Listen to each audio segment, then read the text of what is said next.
Okay. Jesus, what a morning.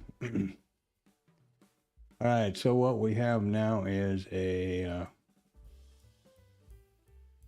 there we go. There's a big dust up going on in Davos, and this is going to be a Trump-rich morning, so be real careful about any position you put on. The market sold off all night. We were, for most of the last hour and a half, we've been below previous RTH low. We may open gap low again. I hope that this is all working correctly, I would hope. Let's see now. Try to get the stream straightened out. Excuse me for this. Cancel this one. Delete forever. Yeah, okay, do that. Why not? I understand. There we go. I don't know what the problem is, but it has one.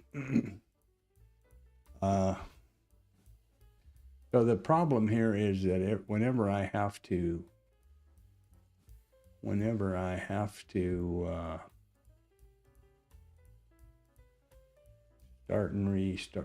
stop and restart my machine with a scheduled stream, it doesn't like that. So hopefully this will work out. Anyway, it looks like it's streaming along now, and good morning. This is Risk Neutral. It is my virtual trading journal. I'm not licensed to provide, financial or trade advice, but I trade live every day in my AMP futures account funded by me. And I am completely transparent and fully accountable for that. The idea here is that this is my virtual stream, my virtual journal. So I'm talking to myself, my voiceover provides what I was thinking at the moment to the recording, to the journal, and what I'm seeing on my screens is supplying the video, or the the video. Sorry, I'm kind of discombobulated here because of this stream hiccup happens all the damn time. So it's streaming, no drop frames. That looks good. Okay, let's get down to the reports. Well, it's been quite an evening. There was several speeches and drama that has happened at Davos with Carney and ECB's, I forget her name actually, not Lagarde, but the lady, central banker. They had some compelling speeches and didn't pull any punches with what they think about where we're going, and that they're going to decouple from the States. So that's some pretty big news. Also, something happened here. We're getting a bump up a few handles. So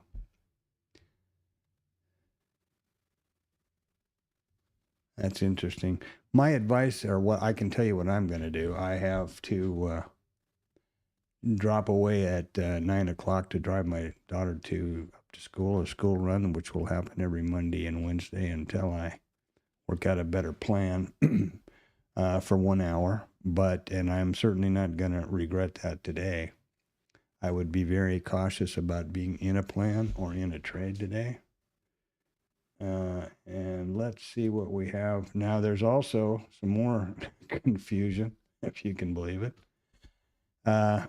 Here we are. So we have essentially no real reports. We've got pending home sales and construction spending, which are both 2. But the big stuff today is that, Trump is speaking at Davos. This is just one meeting. Then there are several others. If you look at Financial Juice, there's a whole bunch of different things that are coming up. Lagarde is speaking. She got up and walked out of a speech out of the VIP dinner last night because Lutnick was making a bunch of insulting comments, in his speech, which is just, I don't really understand it. But anyway, and once again, they are forecasting on financial juice anyway, the Supreme Court opinion at 9 o'clock tentative. Now, that was Wednesday, Friday, yesterday, today. Google and several places have said that's incorrect, that this is a problem that financial juice needs to fix. My philosophy is rather be safe than sorry. So there's going to be this, then we've got Trump talking at 10:25, and then Trump talking again somewhere else down the line around here. So it's going to be a pretty good morning to be very cautious, in my opinion.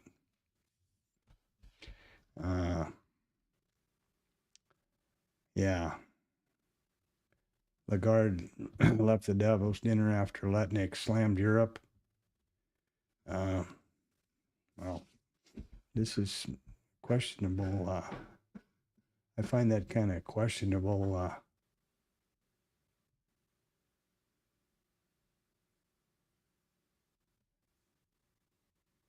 He won't let go. He's like a dog on a bone, man. He won't drop this Greenland thing. And he is, the whole theory about Greenland, I suppose you've figured out by now, is where is the best place to put billionaire-funded startups which require extensive land and cooling? And what would they be? Wouldn't they be data centers? And isn't there a lot of minerals and unexplored things that are becoming exposed with the melting ice? Of course, global warming isn't a thing for the administration, but you know what I mean? So it's got nothing to do with NATO or a threat. It's got only to do with economics, in my opinion. So I don't think that there's any reason to think otherwise. Let's look at the pre-market. What am I doing here? Let's look at the pre-market. And again, I have to keep a close eye on the time here. Well,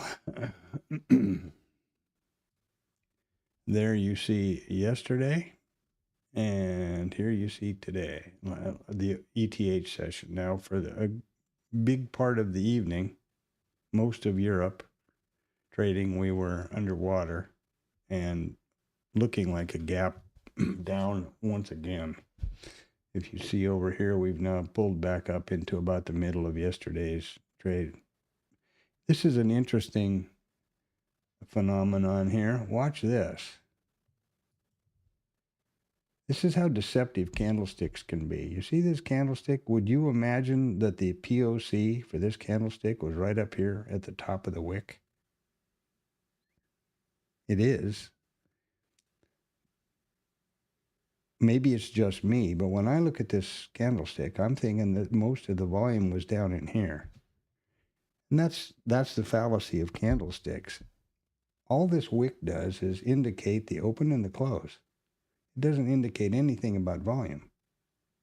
There's the POC right up there at the top. So that's something to keep in mind when you're looking at candlesticks and thinking about where the market is turning and where the market is, how the market is trading. Looks like we're pulling up here, trading up to with close to the overnight volume point of control for whatever reason. And yeah, very definitely, I would very definitely never consider putting a trade on now or after the open.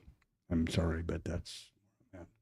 So that's where we are. What do I expect is going to happen after this open? I have no clue. I mean, it's all right now. This is all news, emotionally driven. I would, under normal circumstances, we're pretty much balanced, right? Inventory was up, or inventory was down, inventory's back up. You would expect after yesterday's sell-off that there might be some profit taking, which would be responsive buying, but I don't think that that's anything to hang your hat on today. And look over here. Look at this mess. Look at this. Does that look like a normal market to you? Doesn't me. So there we are. That's, let's just get to the normal kind of pre-market thing here.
Well, so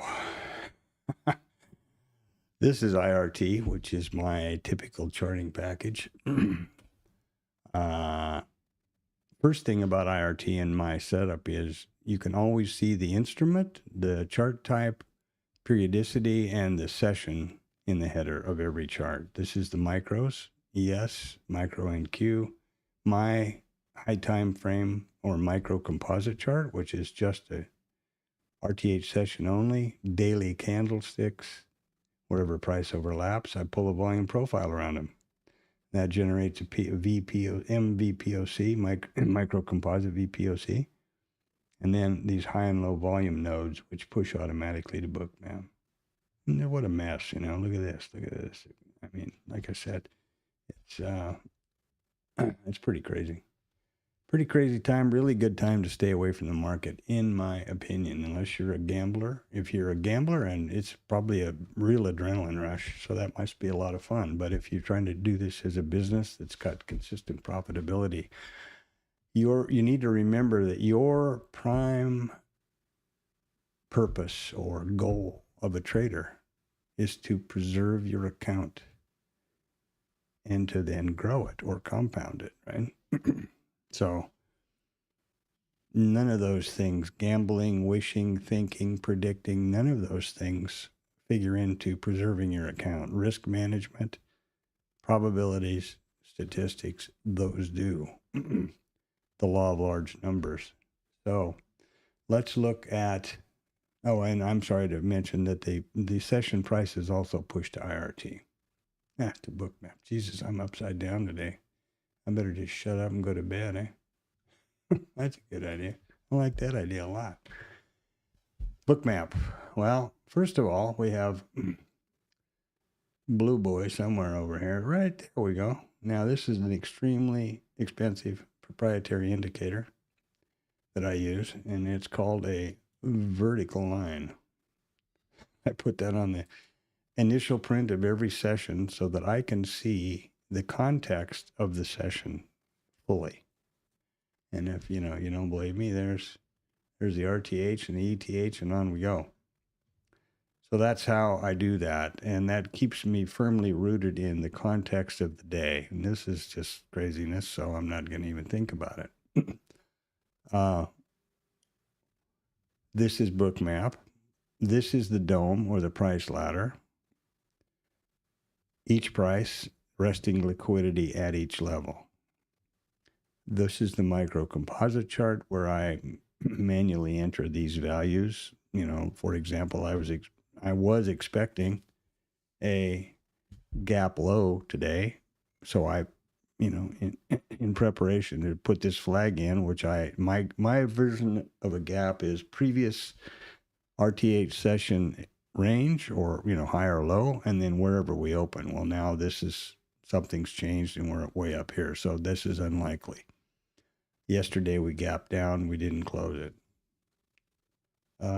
Gapped a long way down and didn't close it.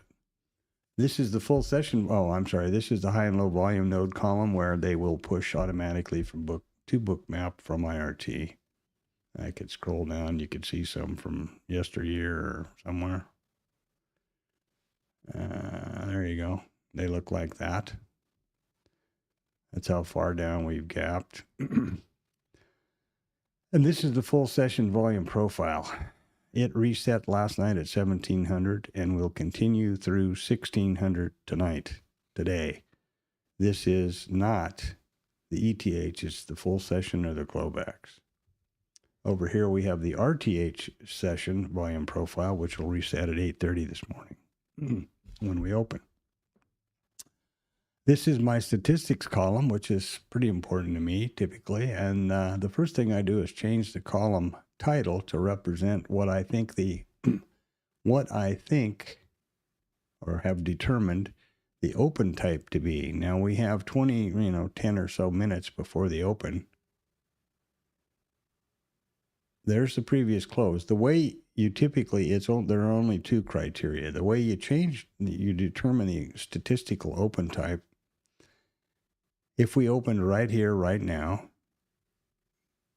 where would that compare to the previous close? Well, there's the close. So it's higher than the close.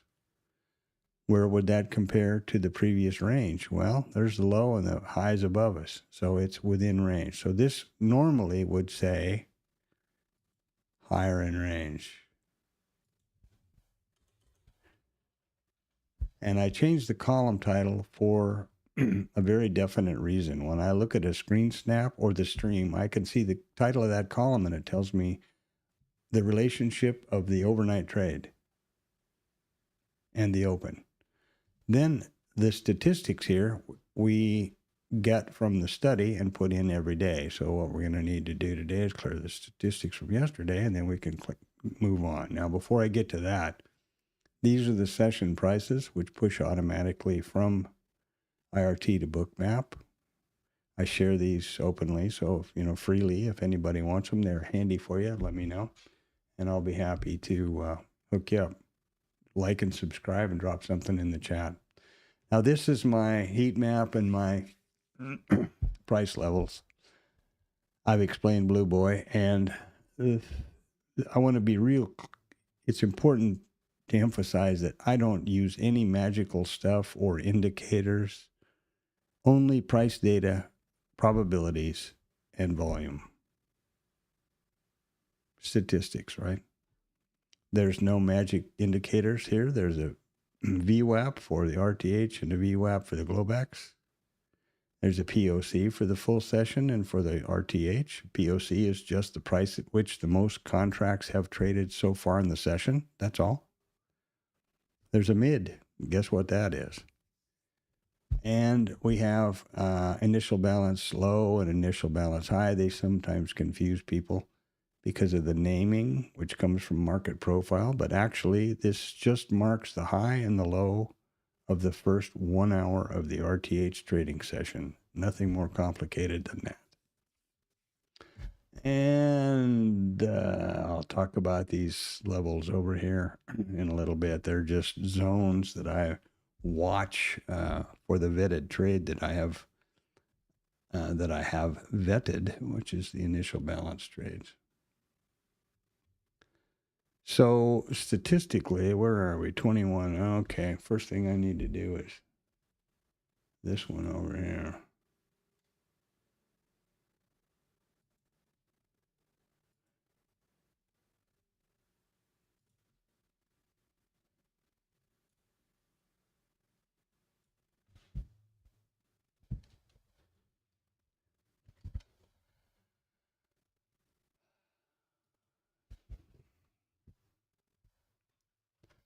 So I am doing a snap now, which I do every day, called the TLab snap. And the TLab is a bookmap Discord chat room called the Traders Lab. And it is was conceived of and started and continues to be led by a guy named Tom B., who is a professional trader with about 46 years experience.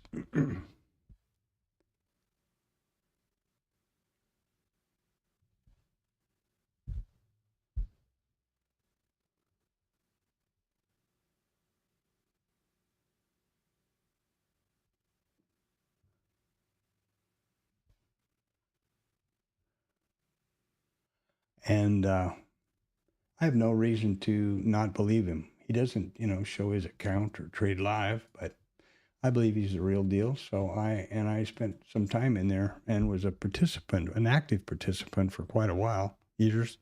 And so I tip my hat to him every trading day during the stream at 8:20. What I do there is I post this screen snap of this layout, TLab tab right there. And that's just to give folks in there that don't have the same kind of charting an idea of all the levels and stuff that we've had. This is also the chart or the tab which has the statistics study from IRT. Now, we can move on to statistics because we determined a minute ago that we are likely to open higher in range, which would be here. The way this study works is real simple. We look back at the most recent 1,659 days. Of those days, we opened 511 of them higher in range. Of the days where we opened 511 higher in range, we revisited the overnight volume point of control 80.8 times.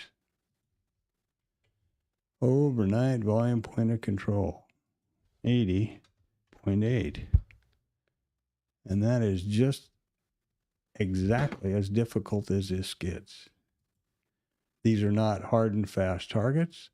They're not lines in the sand. They are statistical probabilities. And you need to really understand that. Next, I will just go down the list. There's the overnight mid at 74.8. And then we've got the overnight high. Overnight mid, somewhere around here, probably right there. Yep. 79.8, I think is what it was. 74.8, ooh. And then, overnight high, excuse me, is 74.4, and that's lurking around here someplace, right under here. And under this mid, 74.4. I'm going to put it right there.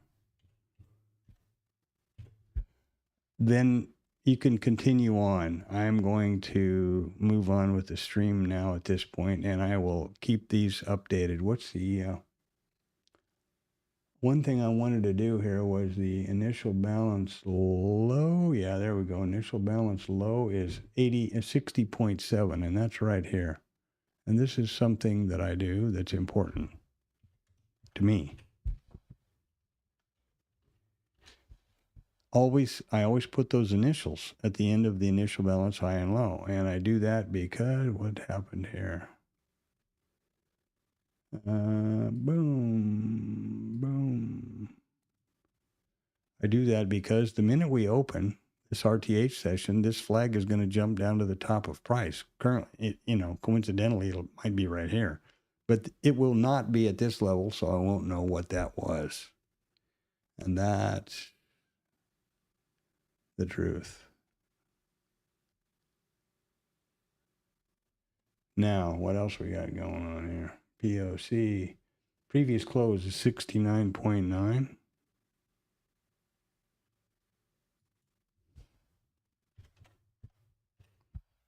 Okay. And you go.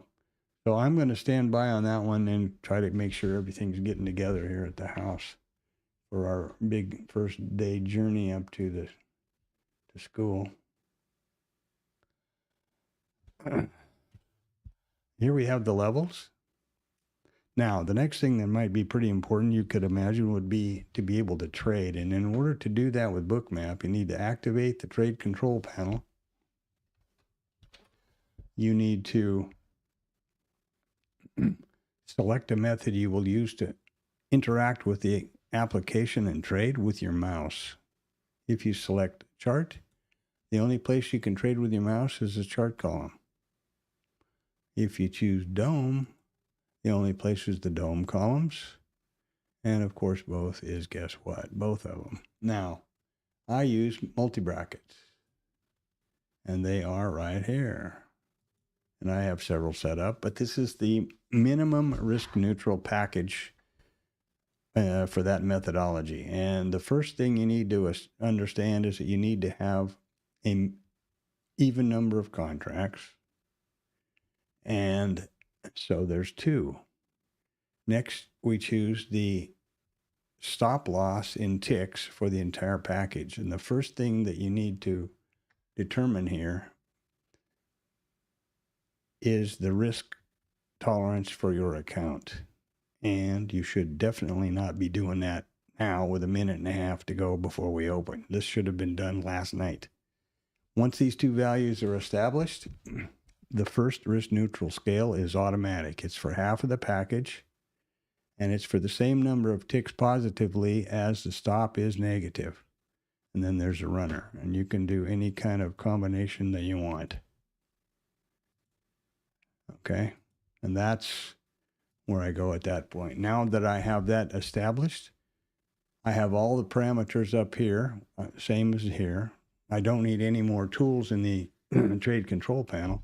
I confirm the quantity, and then I can click the button again, and it'll stay green. I get my real estate back, and we're ready for the open in 15 seconds.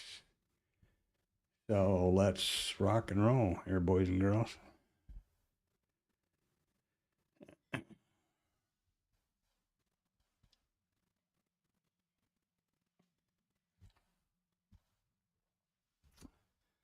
What a morning. Ugh.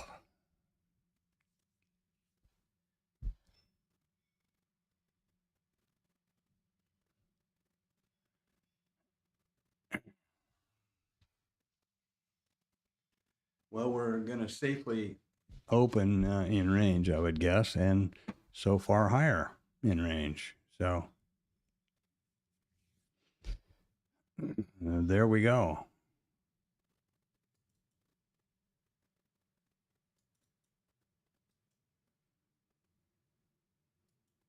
God damn, I hate that. That is so frustrating. Anyway, I'm sick of bitching about it every day. There we go. Okay. Now, the next thing I need to do that we've opened here is change the charting in IRT from full session. Must have a lot of volume coming through there because it's not having a good day, to the RTH only. And what that does is it keeps the various levels aligned.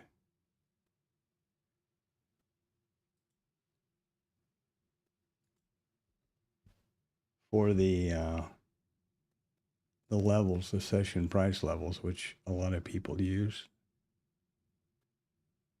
or did anyway. Yeah, and there's the there's the micro, and here we are with the minis. Pretty weird morning, so I apologize. First the stream didn't want to start as planned. Then the Davos going crazy. Yeah, markets all over the place. They've made a pretty clear statement about what they think of the state of affairs. Just let me point out to you that this is yesterday, and here we are today. So let's see. be extremely careful. Got a big lag here. A little bit of a pop right on the open. Yesterday was 240% volume on that big sell-off, something like that, crazy like that. Yeah, be real careful. So here we are. Session prices, statistics. Mid needs to scooch up here a little bit. Obviously, these are dynamic, so this changes as price changes. And there's the open, and there's the POC, and there we've hit them all. And now I'm going to put Blue Boy over here.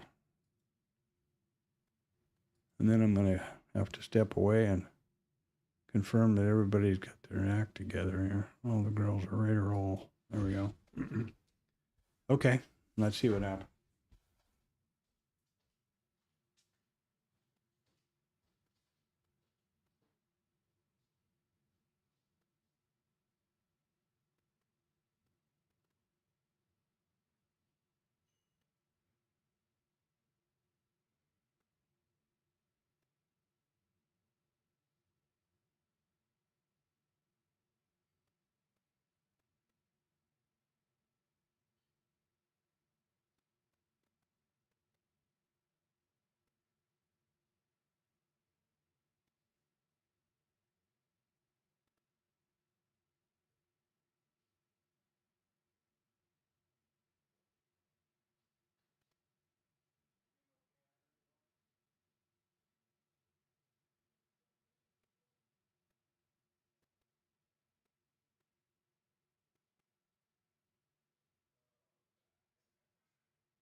Hey, bom dia, Antonio. What a crazy day, huh? Crazy stuff going on at Davos, and the stream didn't want to fire up right and whatever else. Yeah.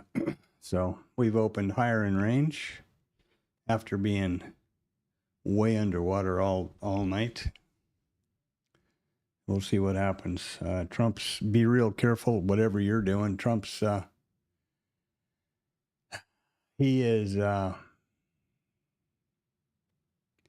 talking at Davos, and it's going to be a continual stream of stuff this morning.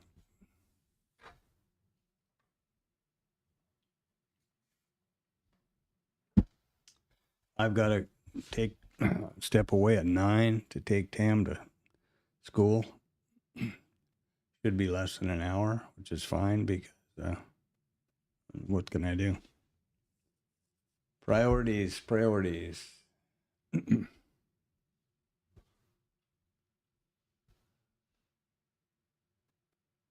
And with all of this, also, once again, last Wednesday, last Friday, yesterday, and again today, they're saying it's a potential or a tentative that the POTUS is, or Supreme Court's going to release the opinion on tariffs.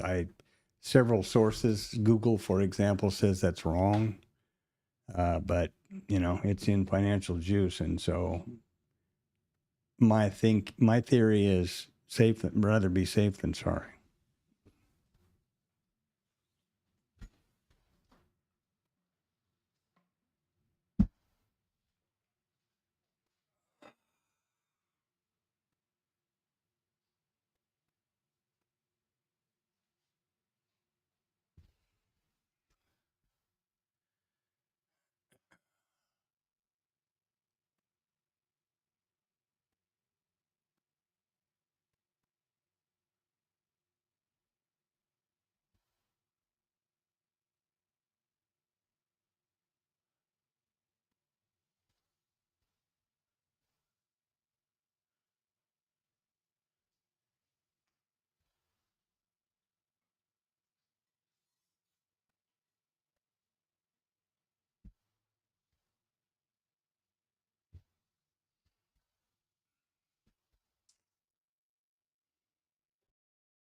Okay.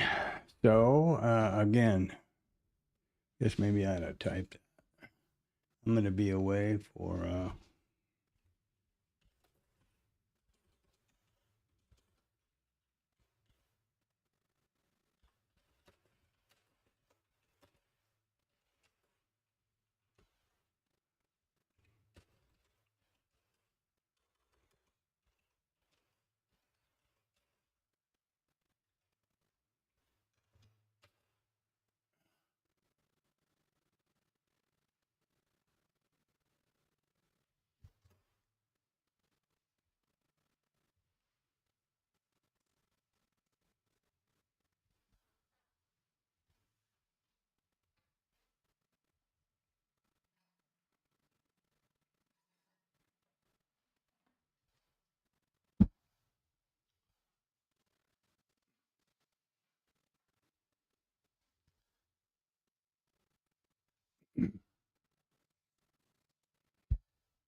all right, so we're going to, they've removed that POTUS potential decision on the tariffs, which everybody was pretty much in agreement was a mistake on the part of Financial Juice. It's been removed now. It was at 9 o'clock. It's been removed. So that's good. They're cleaning it up best they can, I guess. I'm going to fire up some music here, see if I can, kind of trouble I can get into without.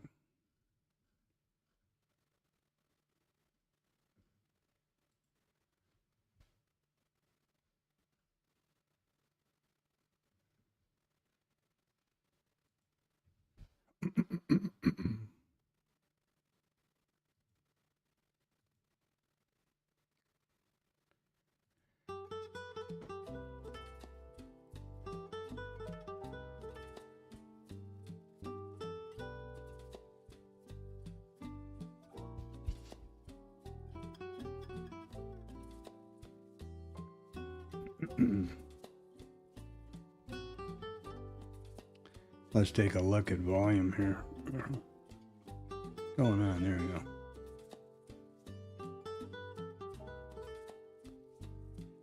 Volume's about 145% over 28 days, over 20 days, I'm sorry. And we're spinning around 5 1/4 ATR on a 1 minute. So yeah, be careful. This is, there's a 200, there's on average 225 trading days in a year, you know, and there are 3 professional positions that you can have in trading, and that's long, short, and flat. And today's a really good day to be practicing the last one, I think.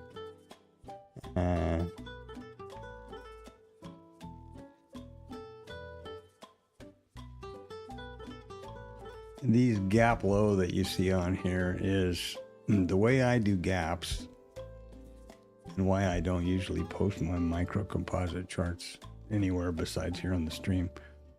In my world, a gap is from the previous RTH high or low, in this case it would be low, and the current RTH open. So on the 17th, we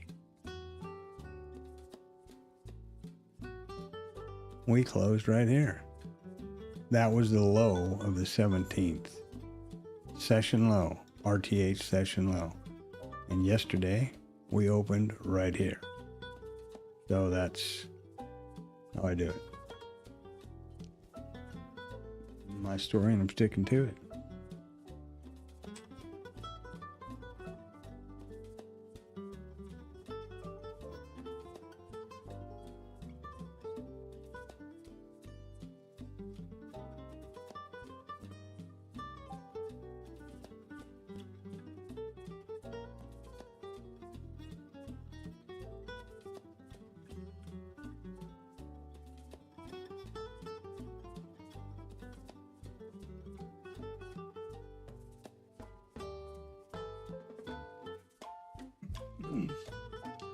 And again, I'll be ducking out of here at 9, the top of the hour, to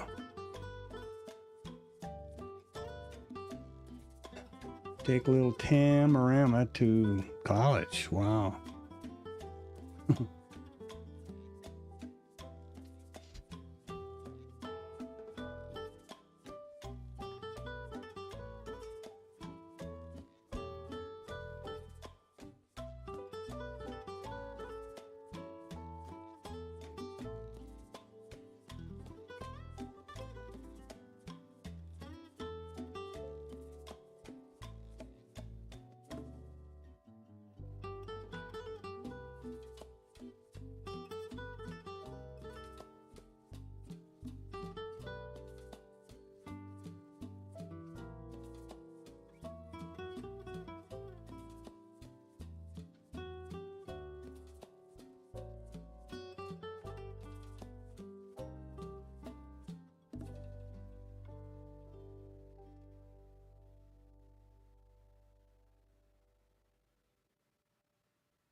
Okay, so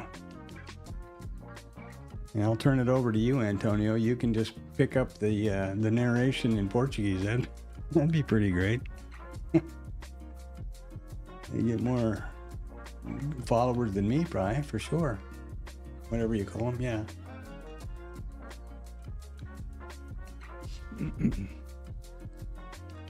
That'd be great.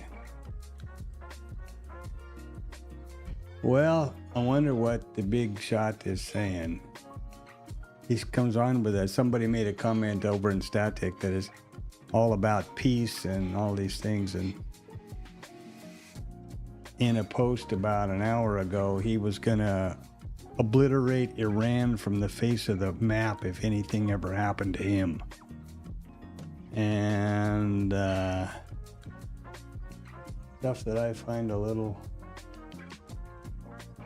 You know, it's really got to be careful of the rhetoric, I think.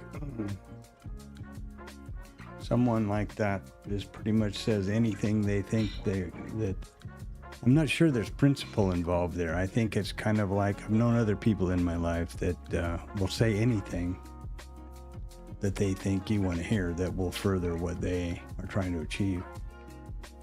There's probably a name for people like that. I don't know. I have a couple private names for them, but yeah, so remember the statistics are just that. They are statistics, and we've already now You notice that the initial balance line here is higher than the flag. They just moved together. That is not a bug or an error. That is by, a function within Bookmap. I'm only able to set the cloud node column to refresh every minute. The indicator built by whomever must refreshes more frequently than that. They're both driven by the exact same data exported from IRT at the exact same time. So once I figured out that it wasn't a bug, I don't really care, but I've had a couple people say, hey, what's going on with the stair stepping on the line and the flag? And that's what it is.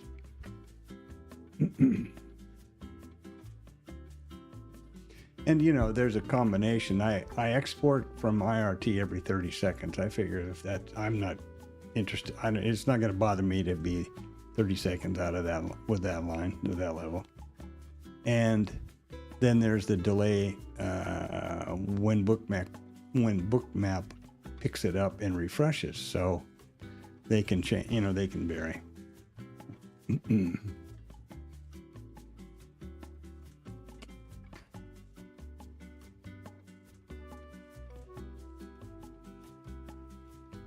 And I'll point out to you that we are just here. This is a nothing burger compared to that big sell-off.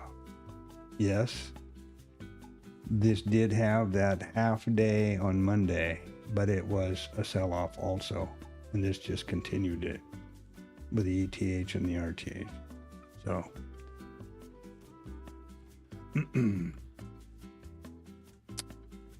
yeah. See what's going on in Triggerville over here in my my back testing and forward testing story. There's yesterday's trades. Well, that was disappointing. Missed the last trade of the day, which went to both profit targets. I don't know. I stand here from like 5:45 or so, 5:45-ish in the morning until sometime around 2100 every day. These are stand-up desks. I don't have a chair in the place. And it seems incredibly coincidental that I'll step away to go take a shower or, have lunch or something like that quickly. And a move that I've been stalking magically happened out of no place. And I realize that's just, griping about sour apples, but it is kind of strange. Not kind of strange, it's very strange to me. So here we go. It's 4 minutes to the top of the hour. Gotta go get the car organized and the girl organized, and music's on. Antonio, you've got the con.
Thought I had this thing on the right screen. Sorry about that.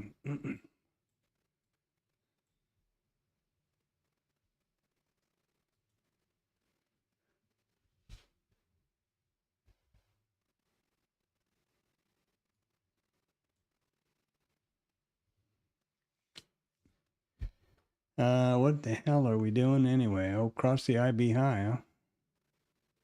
No, something's wrong.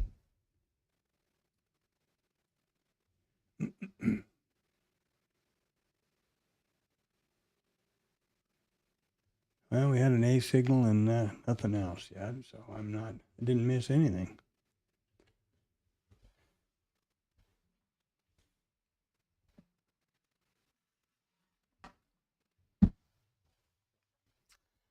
Until I get back on, whenever I've been away, I don't ever just jump right in and start clicking the mouse. Want to see what's going on, what's up with the news, who's on third, is nutcase stalking, whatever, you know.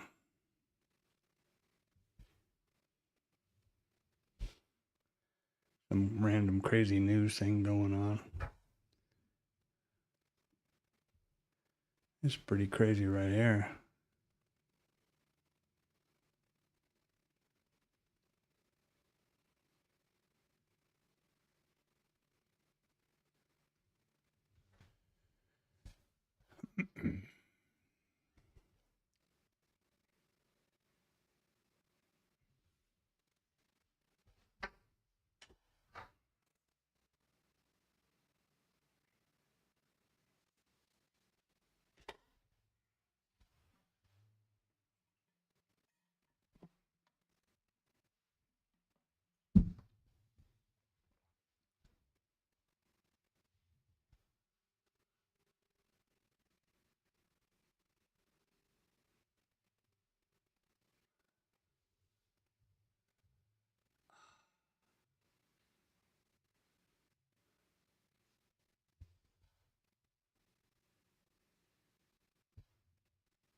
Do a little checklist here and make sure everything's happening as expected.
Order submitted.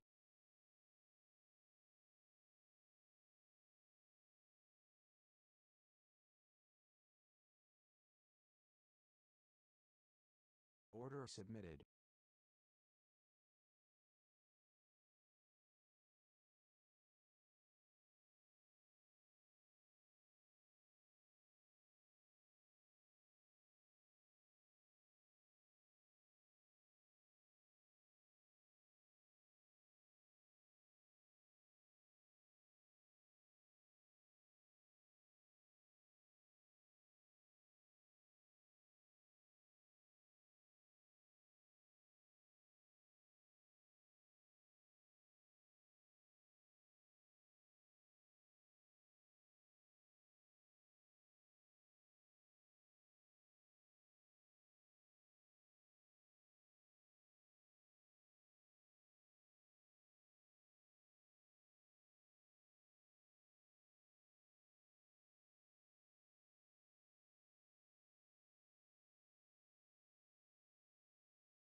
Well, I should have stayed away, I guess.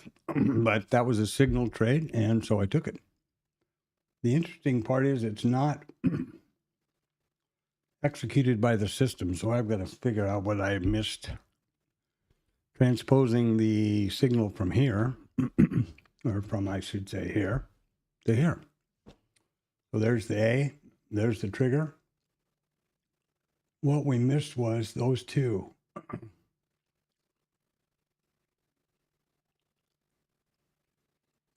Should have been an entry right there, which is what I did. Oh yeah, this is getting boring.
Well, this is where FOMO would say, start to eat in on you, and I'm not going to do that.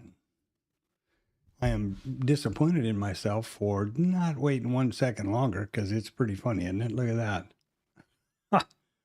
And I would not have been in this with a stop, but on the other hand, this was a trade. This was a signal, and I took it down to the IB high.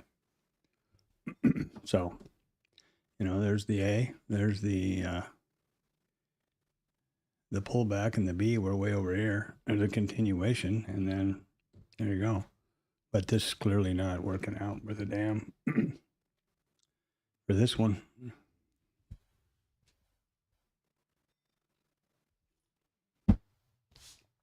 And it's, it's for sure that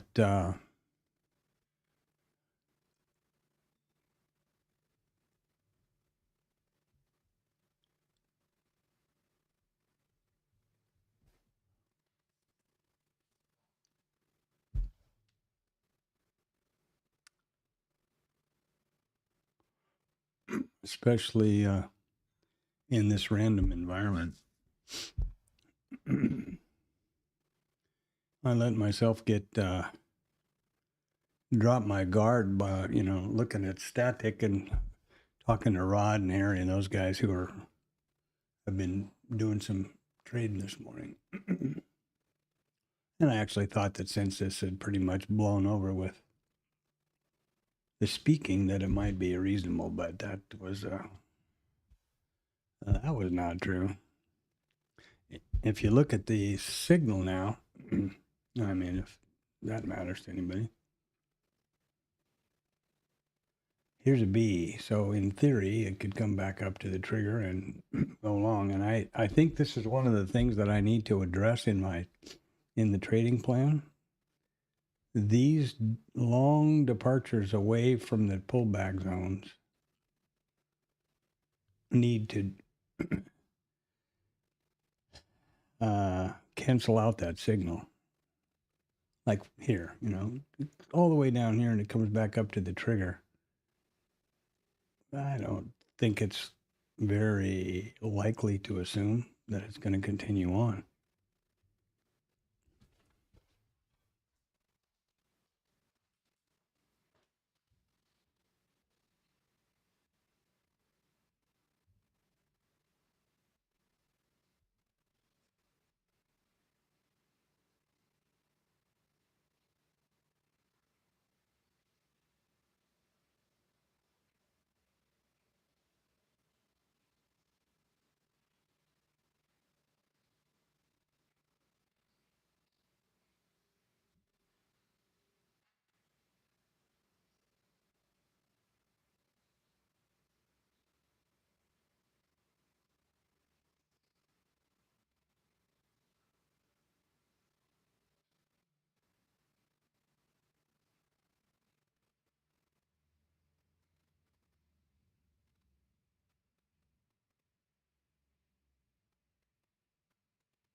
Order submitted.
Pretty annoying here.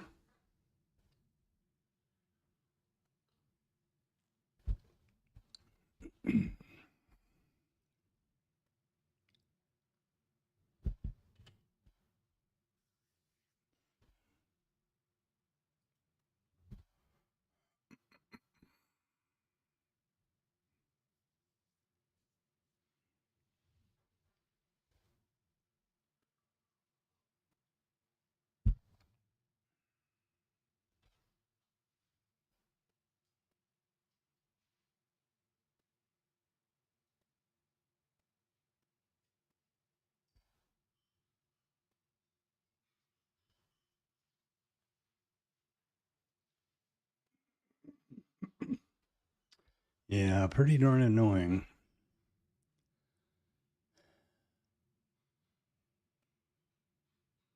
The only consolation is that I am doing as I have stated I would do. In other words, keeping my word in that I am taking every signal that as of this vetted setup that's been proven. The only way that you can actually verify, well, so the statisticians say the minute you use discretion, you've negated or nullified all the work you did vetting the setup. I have a win rate of so and so. I have an expectancy of 635 wins, consistent wins in a row, and 9 consecutive losses in a row, for example, on this particular setup. So, in order for me to, if I start passing over setups or changing the parameters, then I've negated all the work that I've done over the past couple of 3 months, and I don't want to do that.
You know, that's a reality. It's hard to swallow, but you have to stick with it.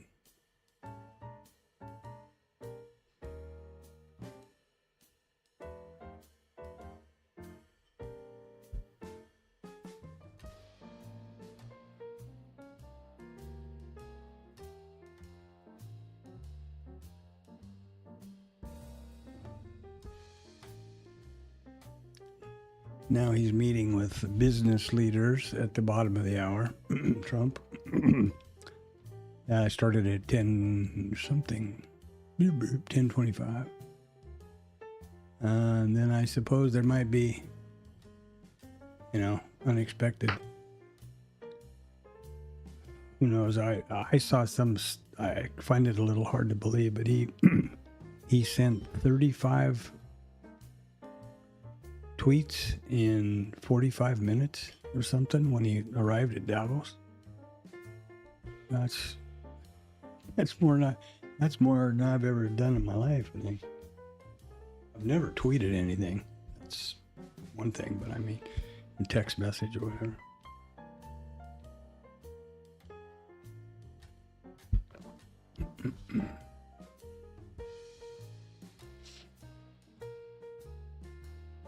Yeah. Well, boy, wouldn't it have been, isn't it always a miracle how if you just went the other way? But this was not a short. So I would have had no justification for taking that, but my, huh? 30 handles, 20 handles. Pretty disappointing. Pretty disappointing. And of course, they're going to just take it out the bottom, is my guess. Just a guess, I don't anticipate that would probably happen. I'm not certainly making a prediction, or if I have a signal, which I could have down here for too long, I'll have to take the damn thing again, which is pretty disappointing.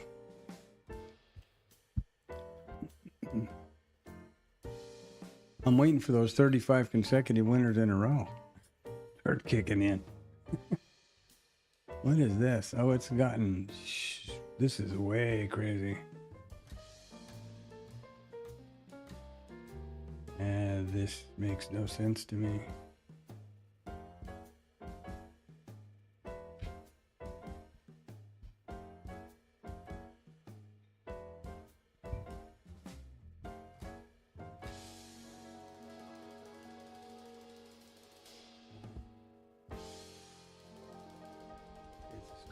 Anyhow, but still, it's I'll have to figure out why the hell that happened. I'm sorry.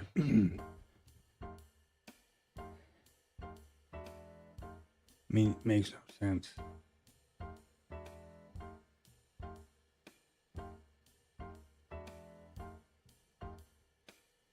That's not good. I didn't restart because I had so much going on this morning. I didn't restart my RT as I do every morning. And it's been having some trouble, especially with this really high volume. We were at 149% volume this morning around 8:30.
Damn, that's disappointing.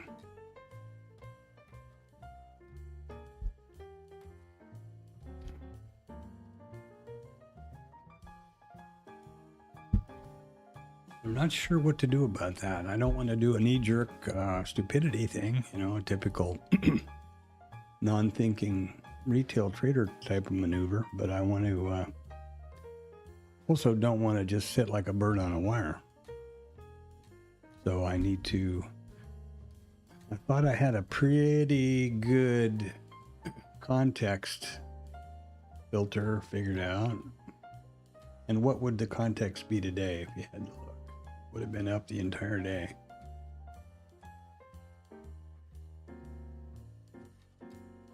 In reality, this is a signaled trade in the direction of contacts. You know? And none of these statistics are 100%, so that's where trader emotions come into play. When you backtest something, you click backtest, and this thing will go, you know, the computer runs through every 1 minute bar, looking back 1,100 trades in 498 days. And then spits out winners, losers, total profit, not, whatever. Devoid of any discretion or emotion. And that makes it a little tough. That makes it a little tough.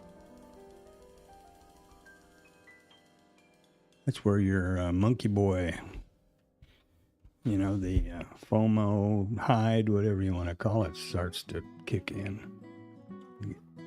I try to be real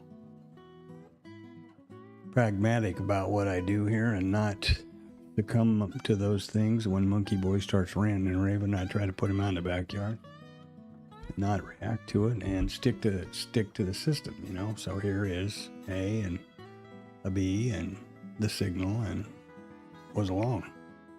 It didn't work out even remotely as planned, of course, but that is the signal based on the back-tested data. So that's all I can lean on.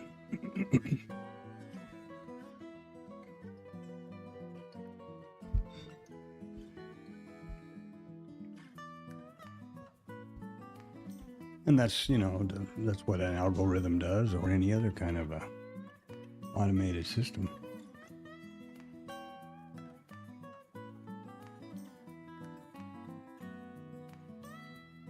I suppose my initial higher level filter was to just stay away whenever there's this random news and stuff going on. It's like, you know, it's like trading the non-farm payroll. I never do that in a million years. But this random news and craziness is, I shouldn't have. I'm not making excuses for myself. I'm just articulating. Remember, the only way I get what I'm thinking at the moment and my feelings into this recording or to the stream is this narration. So, you know, I guess I let myself get a little bit swayed by, you know, Rod's comments and Harry and some guys over there, thinking, yeah, okay, well, they're doing, yeah, that makes sense. And then I saw the signal set up. Now, I did trace it for quite a while.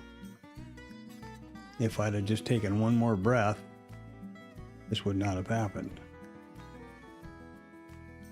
Because I trailed it along here. And I guess FOMO got a hold of me, thinking, well, but it's going to break away and then I'm going to miss out. So I guess I could chalk that up to FOMO. As you know, thinking back on it, and it'll be interesting to review the stream and hear what I was thinking and saying at that time.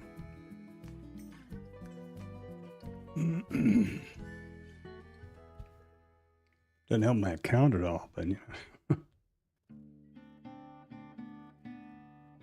And this is not some prop thing. This is my a live funded account with AMP futures funded by my money. So that's it.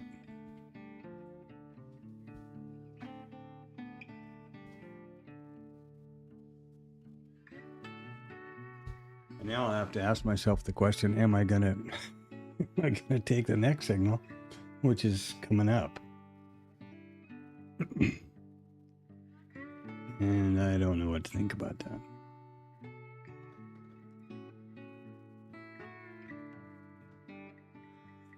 Same with yesterday. There were 3 signals in the direction of the contacts. one scratch and 2 stops, or 3, I guess, stops. And then the 4th trade, which I just stayed off of because of the time of day, went to both targets without even blinking an eye. And would have negated all of those previous trades and left a little positive to boot on the account. That's what happens when you don't take every signal that presents itself. And that's, one of the rules.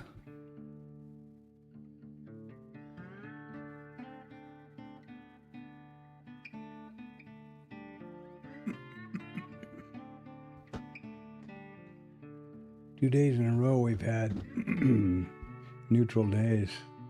I don't know about 2 days. Yesterday we did. Both IBs taken.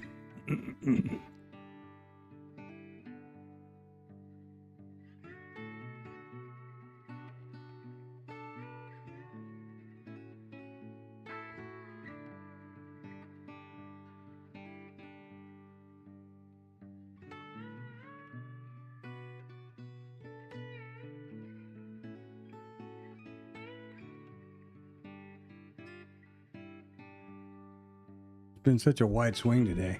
My usual price spacing of 1 point can't be achieved. It's 2.5 points here. Every one of these price spacings is 2.5 points essentially. Stop out.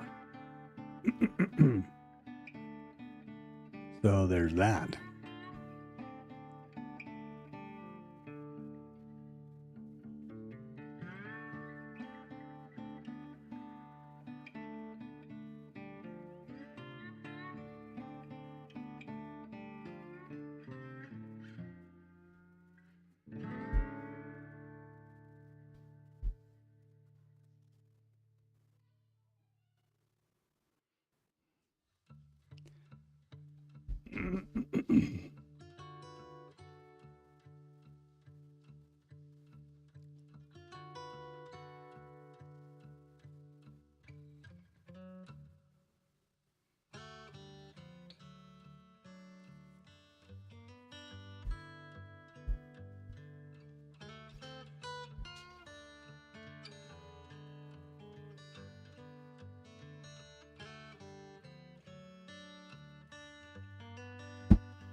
Well, there is an A signal to the downside. And then if we get a B, well, then here we go again, you know. Here goes my dilemma one more time. And that's not saying that's going to happen, but, you know, there's a B. So there's the trigger and there's a B. Sorry. An A and a B. Now if we get up here for a trigger, this is a short. Per the system.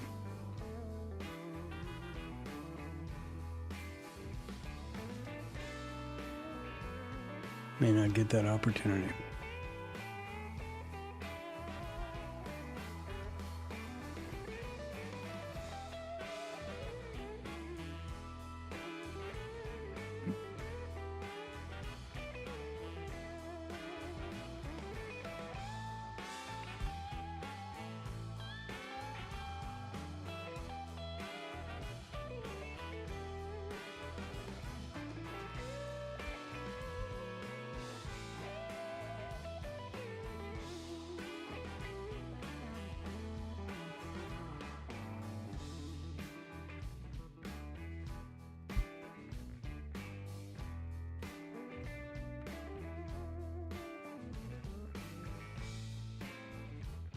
May not get the opportunity, it doesn't look like.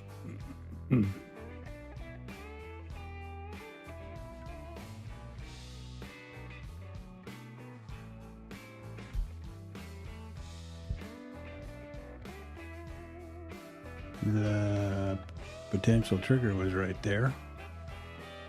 Had it just gone 2 more ticks.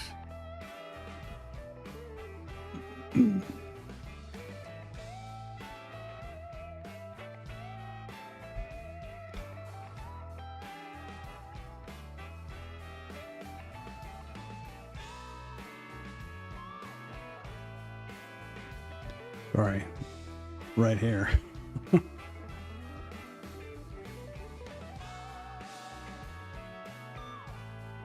And this is nerve-wracking right here.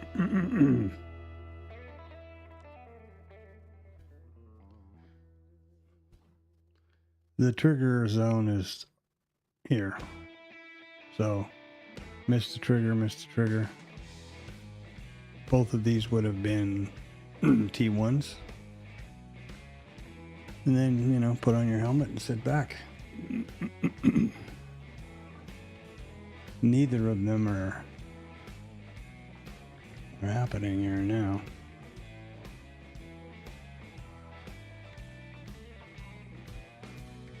And we're, you know, getting into all those bad times of day, etc., etc.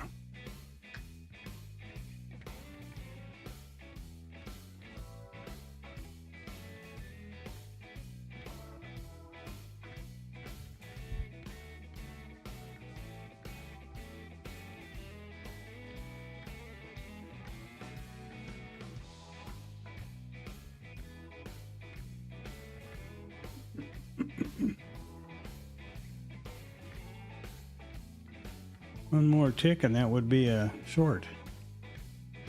Right there.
We'll see what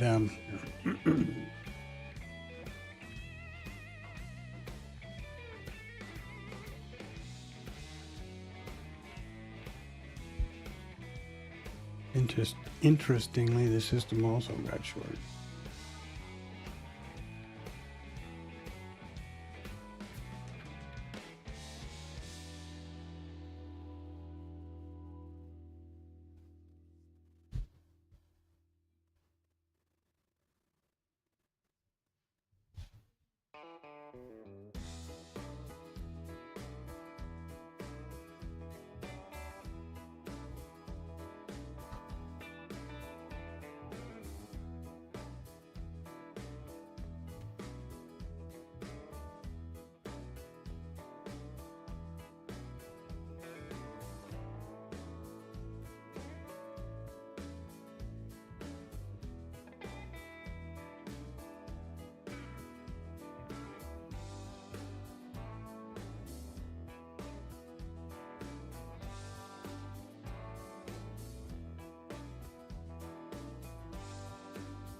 There's another stop. Well, I tell you, I'm getting over it. I'm gonna get back here and not do this anymore. That's just getting out of hand. So much for that.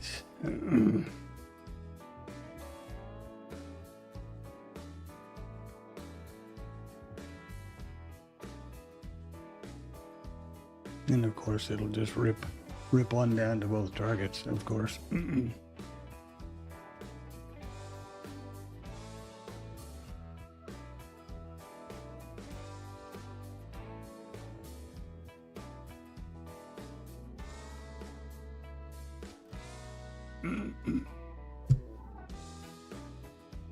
Really disappointing.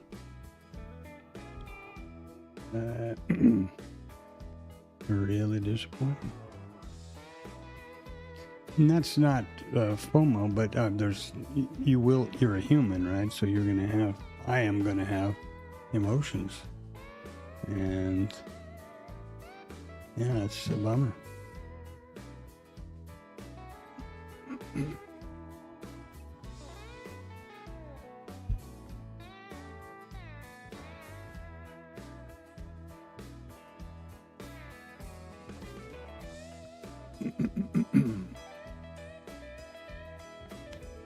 Now this is a long signal.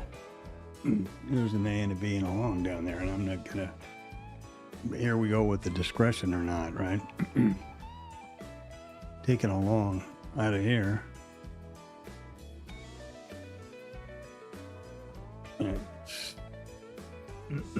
And it could go on to all targets. That's the problem. But I can't just stand here and take 3 or 4 stops in a row every day. I gotta think of something else to do, or this has got to change. Basically, this is my business and how I support myself and my families. I gotta reevaluate this system, even though it tests out magically with backtesting. Now, obviously, I always backtest 500 days. So what I was going to say was this random craziness is not usually captured in it, but maybe I'm better off just doing a closer day set, like a month or something. I'll look at that tonight.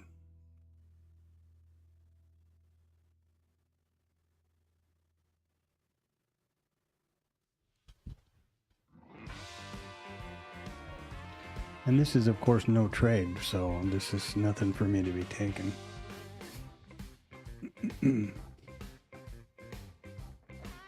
And if it signals along, my initial reaction is to stay off it.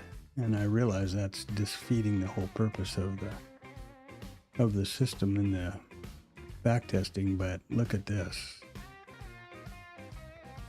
Here we are. Same thing happened day before yesterday, and I think yesterday.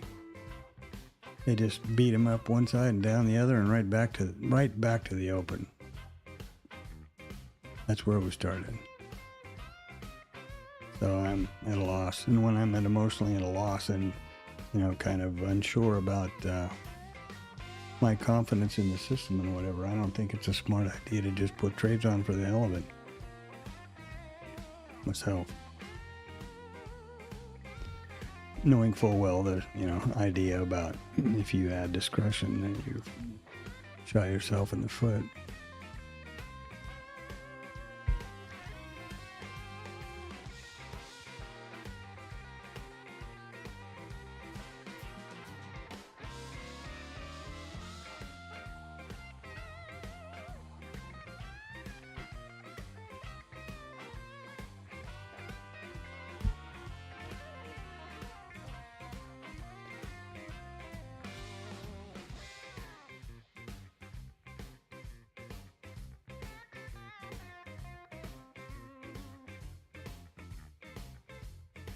Well, hello, yo. You need to be looking at these. I mean, I'm streaming full charting for Bookmap and also IRT on two separate 32-inch 4K monitors. So what you're looking at on your phone is a mystery to me. Frankly, I see it on my phone, and it's. Let me see something.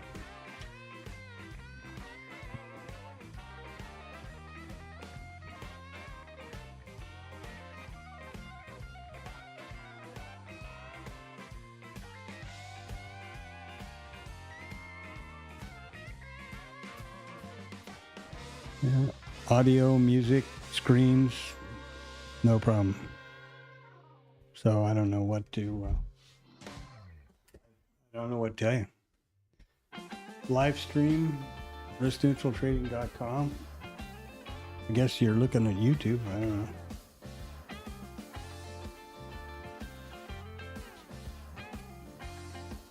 Yeah, that was my phone there. I was just looking at it. Sorry about that if you can't see anything. And I don't have anything to do with X. So, if you're seeing something about this on X, then somebody's hijacking part of the stream and pushing it over there. It's certainly not me.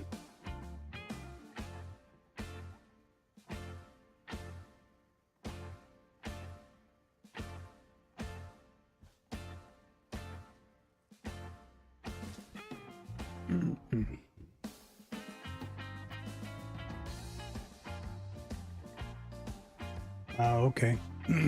There you go. Sorry about that. I misunderstood. Appreciate it. This is my virtual trading journal. So I trade everything that you see on over here is live funded account with AMP Futures, my own money. And I talk about each trade as it's setting up and what I'm doing and what I get in and what the results are. And they're all completely transparent and fully accountable. And this is IRT, which is my charting software, and where I do my system development and back testing. So that'll give you a little bit of a, hopefully a little background there, maybe. But that's how it works. And the idea is that everything that I'm seeing obviously is captured on the video, and then my voice over here provides insight as to what I was thinking at the minute, because again, it's my trading journal. So I review this. I want to know what I was thinking right here. I can go back to this timestamp and review that, and there I'll know exactly. And the reason for YouTube is because it adds another layer of transparency. Also, I mean, Bookmap has a real in-depth recording and playback function, but there's no voiceover or what was I thinking, and then also doesn't have any ability to bring IRT into the mix. So that's it there.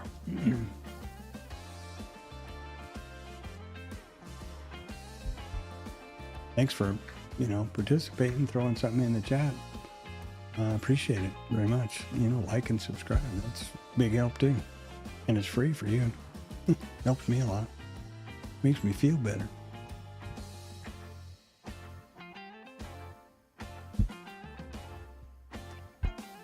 Well, this is just pretty darn disappointing. And now we're at a level where I'm not going to have anything to do no matter what, because I don't diddle in the middle, and the middle has just shown up here. Huh. Yeah.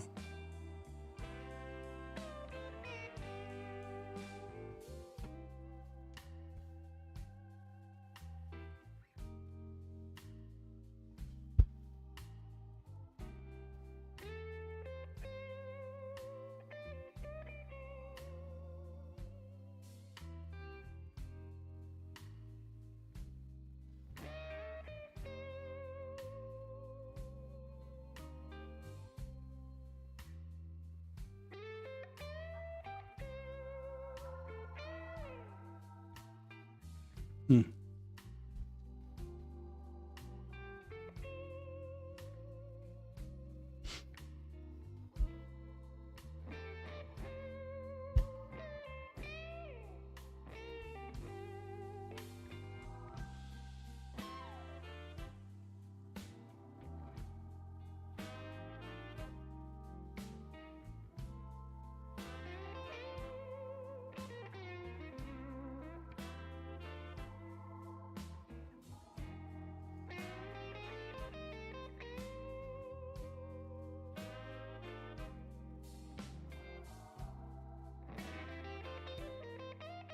Once again, Bookmaps calculating this POC differently than my IRT systems. This is IRT's RTH POC, and it remains there.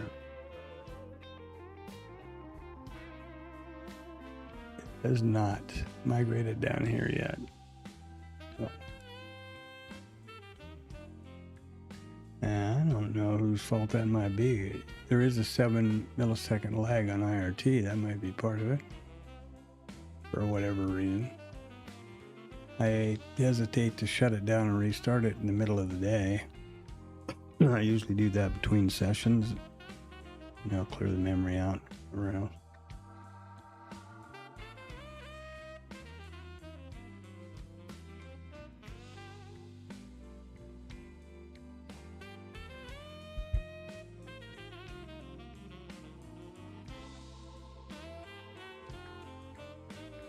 Yeah, I stream every day from 8 o'clock in the morning with the pre-market, where I set up all the screens and multi-brackets, and go do a review of the pre-market and the upcoming numbers and reports for the day. And then the open is at 8:30. All the times here on my charts and I refer to our Central Standard Time, which is the same as Chicago and the futures market. So the open is at 8:30, and then I trade live continuously, or stream live continuously from 8 in the morning until 1500 in the afternoon, which is when the cash close is. Every trading day, I should say.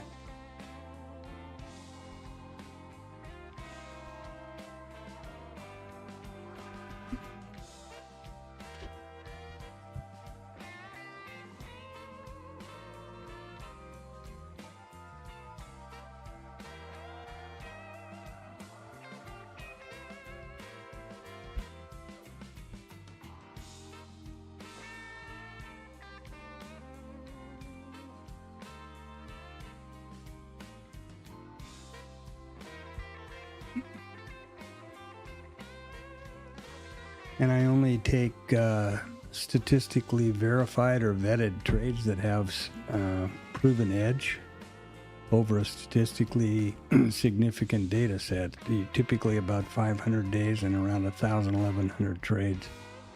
They have to have an expectancy and a win rate, loss rate, all of that, R value, R multiple, and R factors. And then you just take every one of them that presents during the live trading day. And that gets tough sometimes when you're, because there can be like, here's two losses, right? There's a stop and there's a stop. They were scheduled, they were signaled verified trades from the system that I have previously vetted, but that doesn't stop you from being pissed.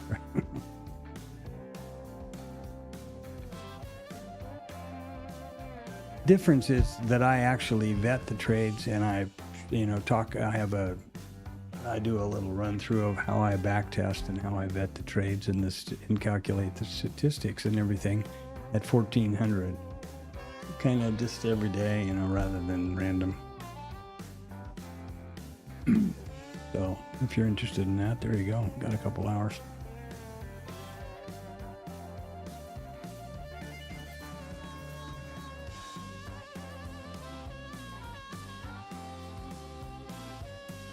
Well, there's a long. I would be real hard pressed to take that, and I'll tell you exactly why. There's no meat on the bone. Could go to the moon, but from this trigger point, this is the POC. Now, according to IRT, it hasn't migrated yet, but according to Bookmap, it's down there. And it is, at the very worst, the full session POC, which is this more muted yellow, and the RTH session is the brighter yellow, and it's the open. Is it going to go ripping through here and go up? Yeah, very definitely could. Am I stupid that I'm not taking this vetted trade long? Well, kind of, because that kind of flies in the face of the practice right here. Here's the long. There's the A and the B and the trigger, and boom, Bob's your uncle. Now, is it going to get through there and get up somewhere? Who the hell knows? Looks like it. Looks like it might. But I'm sort of, I'm still stinging a little from these two losses. I'm frankly recalibrating my ideas as to how I'm going to filter out a bit more, refine the filter of the system, so that this is the system, by the way, how I'm going to refine it better. I wish I could realize in the live trading the statistics as they've been identified in my backtesting. Then I would have a lot more confidence in it at this point. That makes sense.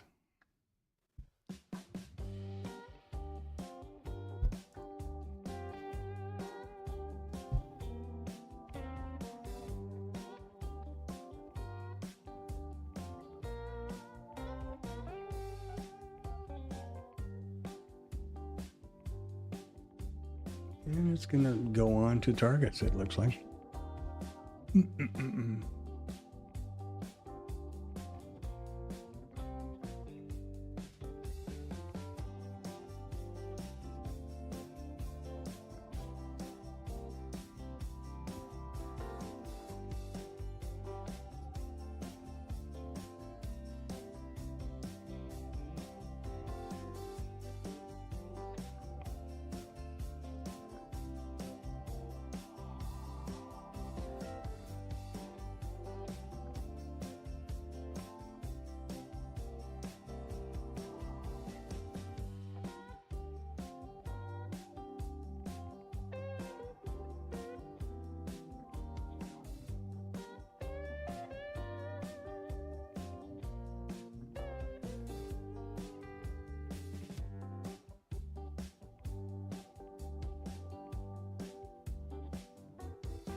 So there we are. You see, this is the, that was the entry, scale, and trailed up to the entry, and there we are. Just as planned. As, you know, obviously not T2, but this is how the vetted trades have proven out to be the most profitable and the most successful. Counterintuitive to me.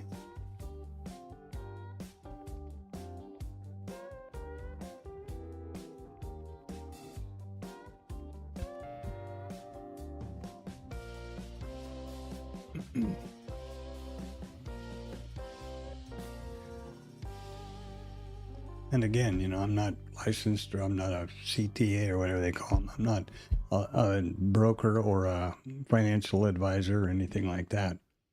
But I am trading my account live with real money in the live market.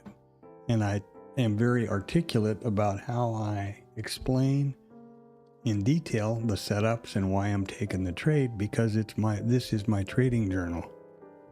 You know? I mean, who would I be trying to bullshit? You know, myself? How stupid is that? So that's why it is what it is.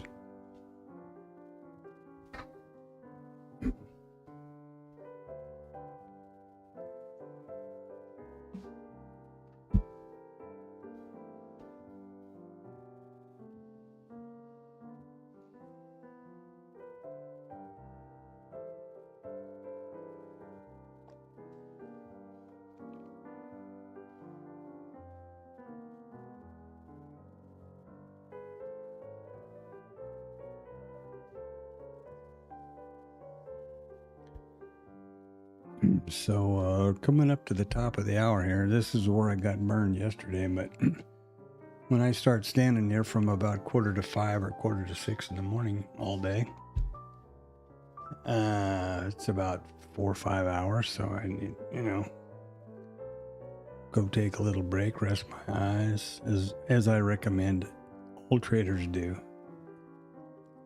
You've got to maintain your health and your fitness, because think about it, the most important tool or piece of equipment in your trading office is you.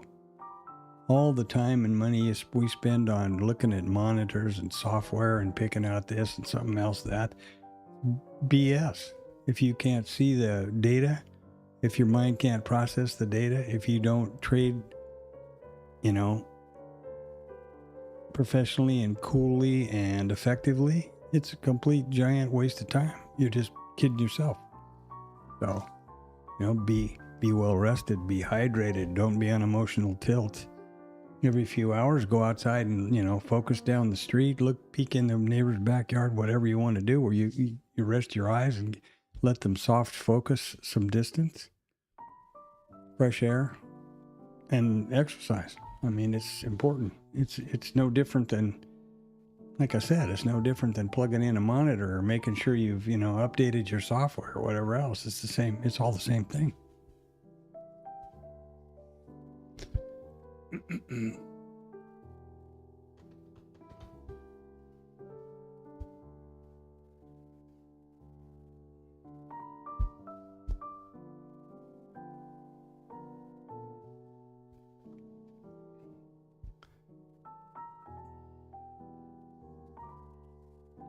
And I do trade live and completely open and transparently. So that's a big difference to most live streams. Good, bad, or ugly, this is what it is.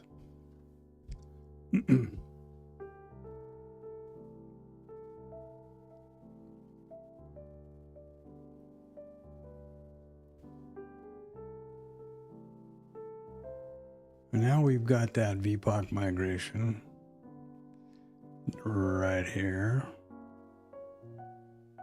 And no, I don't diddle in the middle.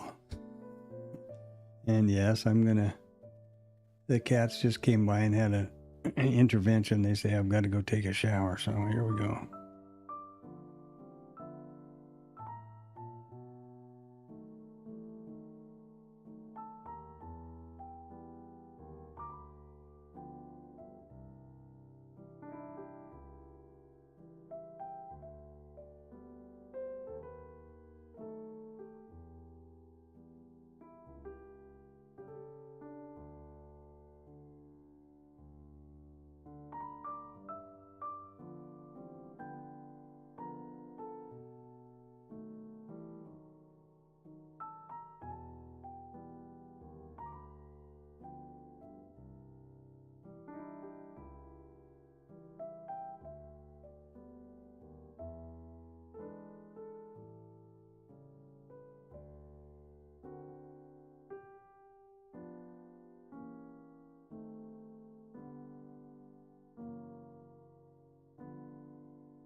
That's better.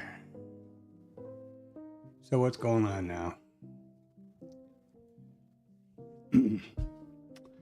Well, yeah. So as you pass through here, smack a thumbs up and a subscribe. That'd be great. Drop something in the chat as Ilo Yo did there, and Antonio.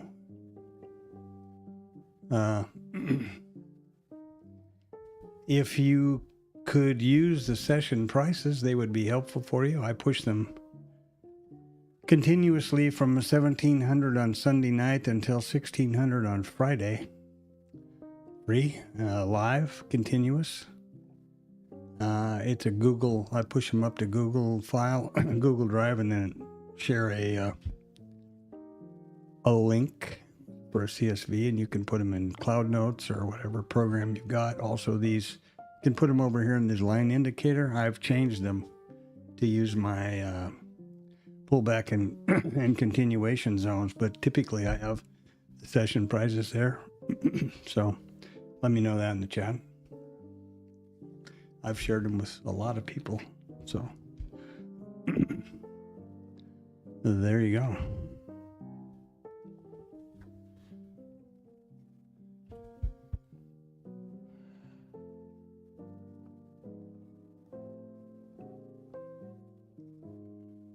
Just quickly go through the setups here. These are Renko charts with IRT.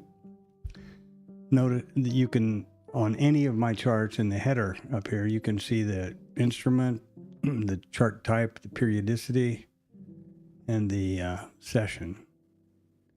Same for all of these. This is the micro tab for the micro ES, micro NQ, and the micro composite chart here for the micro ES. I know that sounds like military intelligence, but it's not. It actually means something.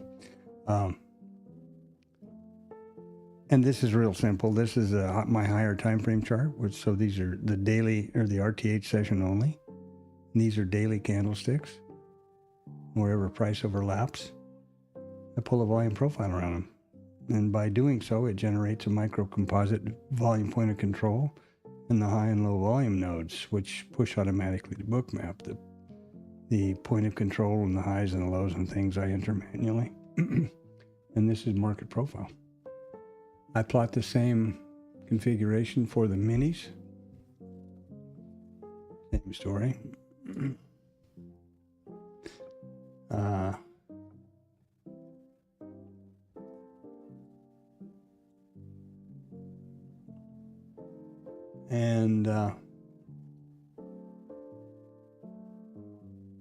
See what we're doing for volume here.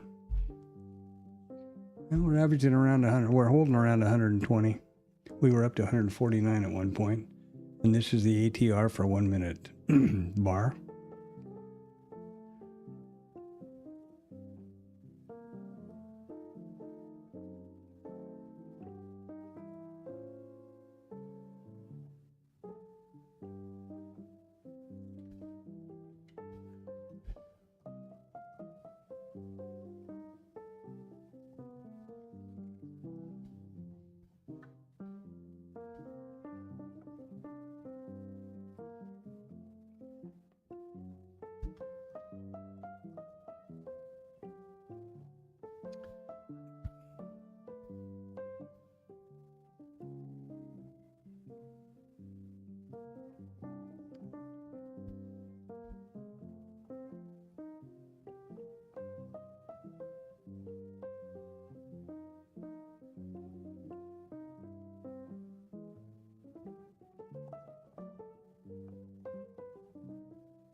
Futures trading is in my opinion, far more advantageous than any of the others, options or stocks or equities. One of the main ones is futures are treated differently by the IRS. which can save you huge amounts of money just in taxes. Also, it's probably the most level, transparent playing field that exists. Certainly more so than, the real scams like Forex or crypto or that stuff. And much more so than equities, in my opinion.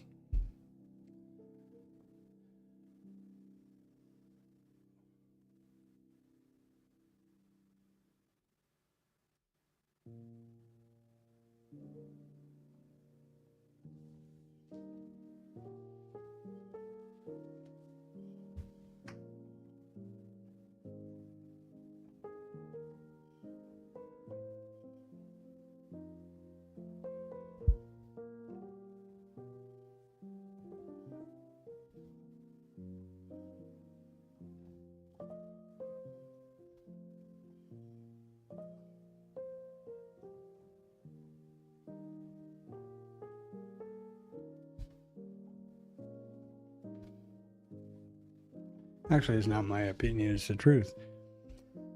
First of all, futures is a zero-sum game, if you don't know that. That's why what the instrument we trade is called a contract for a reason. It's a contract between a buyer and a seller. For example, it's virtually impossible to have more buyers than sellers in the futures market because it's a contract between the two. In order for a trade to be executed, there has to be a buyer and a seller. So if you think it's going up, I will sell it to you because I think it's going down. If that's clear. The way the market moves up or down is by aggression. These are resting orders. These are resting orders. If the sellers are more aggressive and they cross the inside market and hit the bid, down goes the price. If the buyers are aggressive and they cross the inside market and they lift the ask, up goes the price. But the point is, there's never more sellers than buyers. It's impossible. So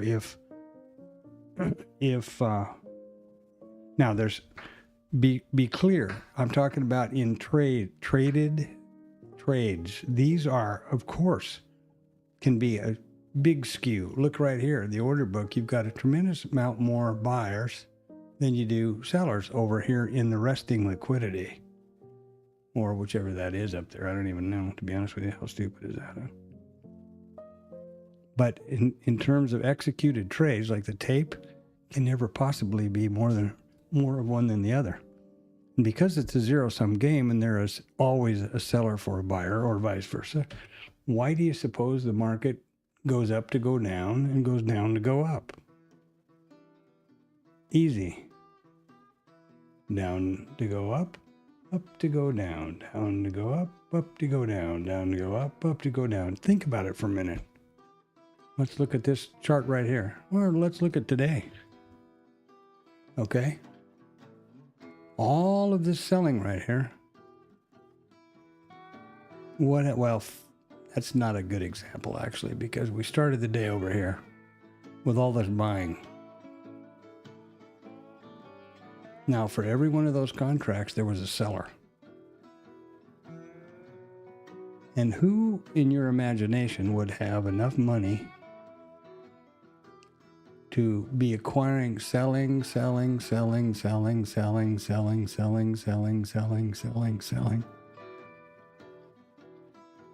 You? Me? I don't think so.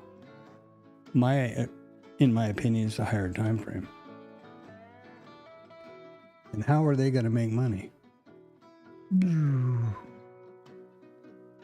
all these guys who were buying, they run their stops and down they go. They got all that money back. If they sold it up here and they buy it down here, they made that much money. It's basic, and I believe it is just that simple. You know, if you find out something different, throw it in the chat and let me know.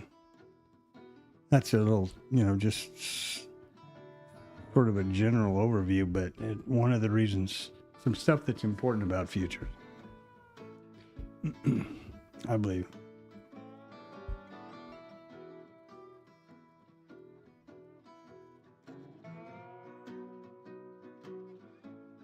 But here we are at the 12 o'clock hour again. Now what are they going to do? I don't even want to hear about you. Long. I can't just keep standing here taking stops. This is not a good thing.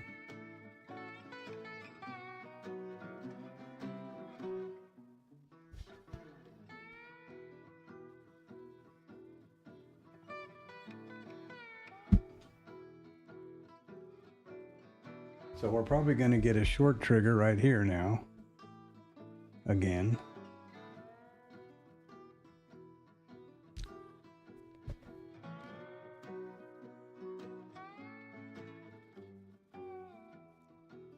We got an A and a B. No trigger.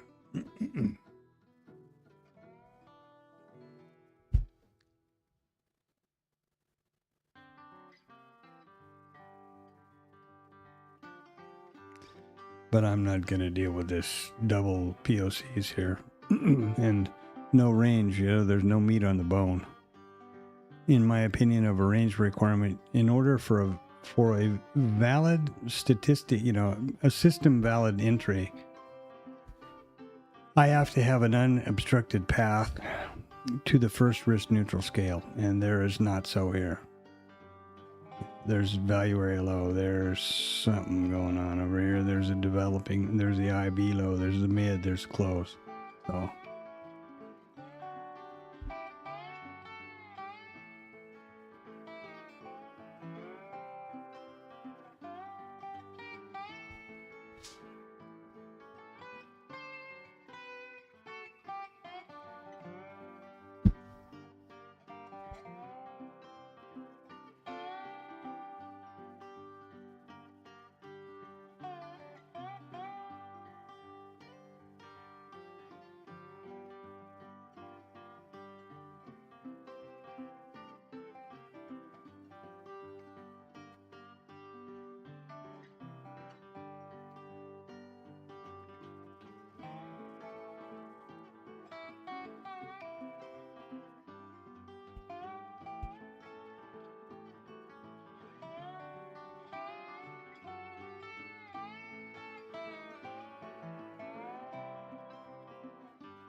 well, I think I'm going to take advantage of the POC being right down there in this mess of a day.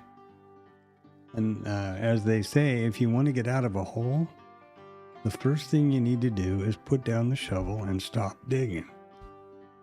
Or however that goes, stop digging and put down the shovel. Not that I'm in a hole, but I've taken 2 signal trades and they've both taken stops. Yesterday was 3, so I'm not having a particularly joyous week so far. And I'm going to just step back and relax a little bit here. And I'll be back around, I don't know, maybe, I suppose 1. I'll probably take a walk. I usually go for a 30-something mile walk around, often over the lunch here. So I'll be back ahead of the 1 o'clock and 2 o'clock, you know, the power hour.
Well, this is a pretty good example of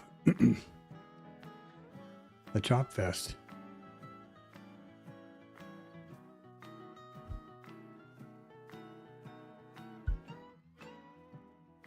So, yeah, welcome to the stream.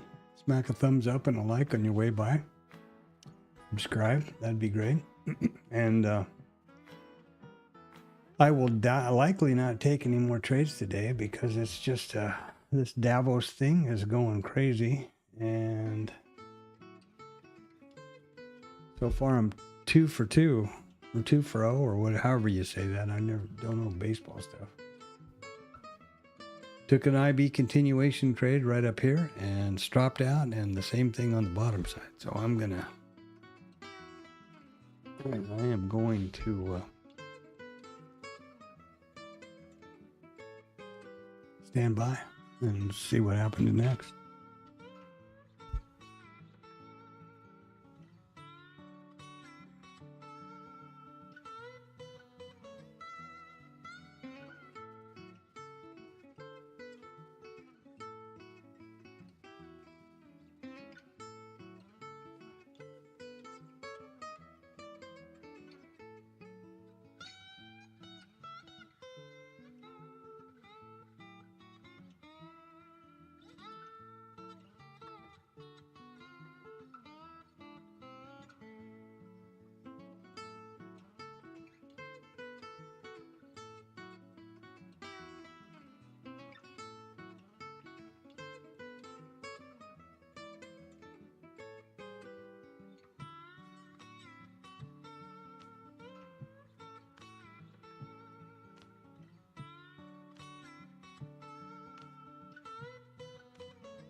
Well, so let's see if I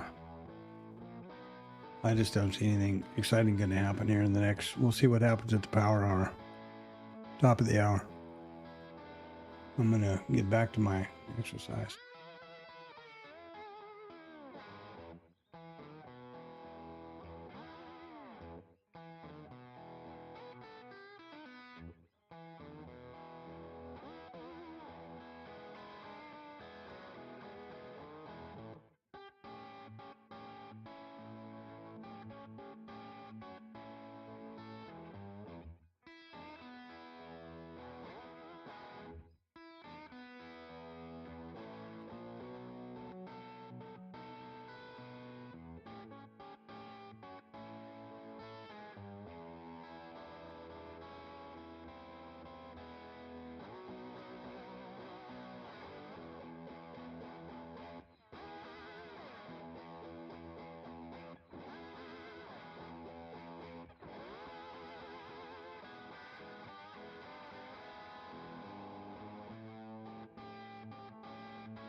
Well, hello. What happened there? That's got to be news, or let's see here. Wow. That's one.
So that was based on, oh, did I forget to show that over here?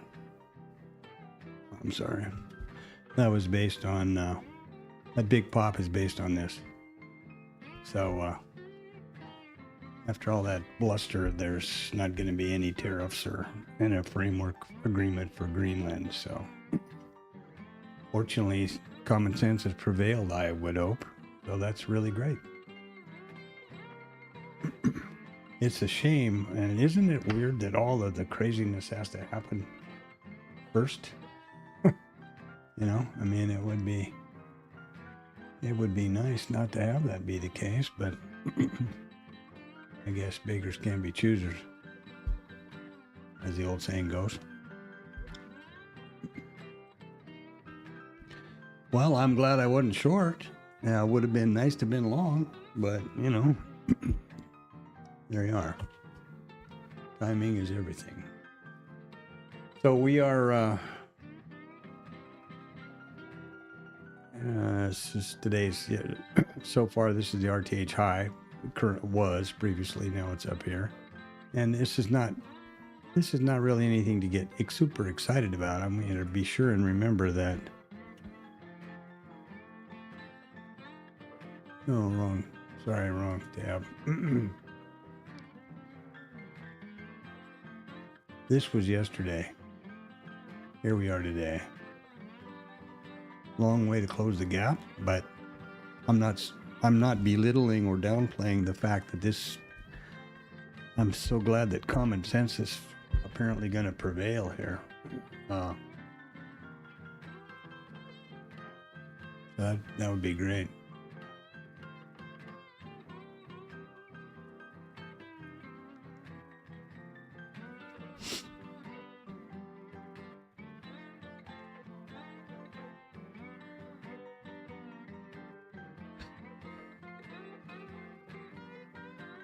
Now here's the gap high from the 17th. And we have the all-time highs above us, of course, like usual. They're a long way up there, but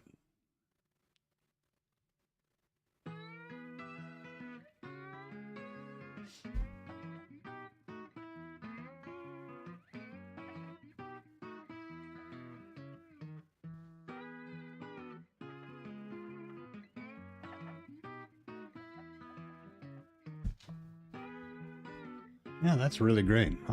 Makes me very happy. I don't even mind having a couple of stops today. I would just get up in the morning sometimes dreading the news, you know? It's just like, Jesus, give it a break. Give it a rest. But, hopefully common sense has prevailed, so that's great. That is really great. Or this is a ruse and just, there's going to be some follow-on thing, but I don't think so.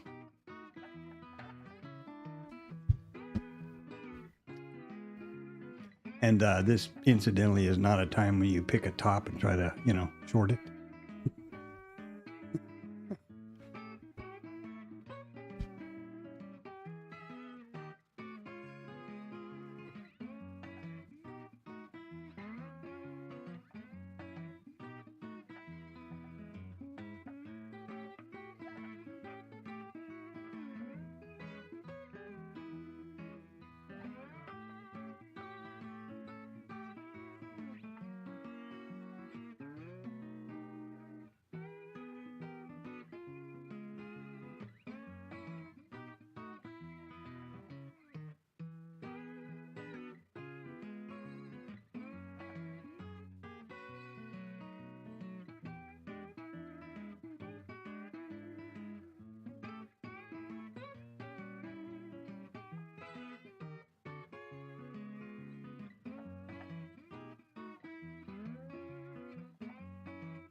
That's the reason why you don't ever, in my opinion. Now let's start over. The objective, the main objective of any serious trader who's approaching this as a business, not as a video game or gambling or a crapshoot or whatever.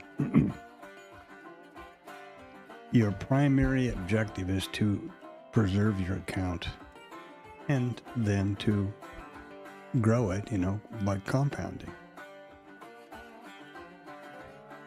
And the first and most fundamental basic way you can preserve your account is risk management. You always have stops in the market. You never move your stop away from your entry. You know that your stop, in relationship to the strategy that you're trading, you know that your stop is a proportion of the winners when you have a winning trade. 2.5 or 3 times. And when there's news flying around like there has been today, or non-farm payroll, or the Fed is going to have a speech, you're out of the market.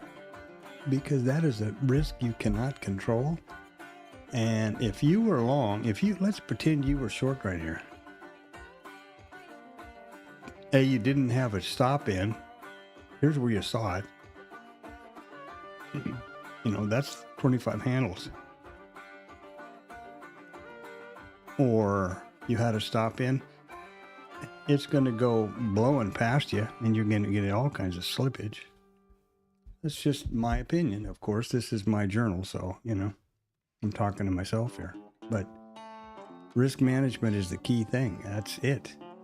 You'll never see me put a trade on that is not a structured trade from my backtesting. And proven mathematically to have an expectancy and an edge and all those things.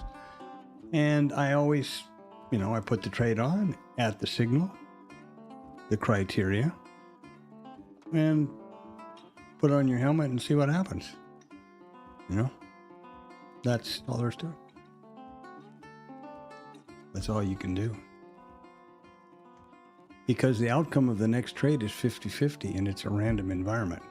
So you have to stack the odds or the probabilities in your favor. And if it sounds familiar, that's the exact business model of a casino from the point of view of the casino. They play no game that they have not pre-identified to have a positive edge, expectancy. Then they put that game on the floor, and their only objective in life is to play the game as many times as they can in 24 hours. That's why there's no emotions. They don't care.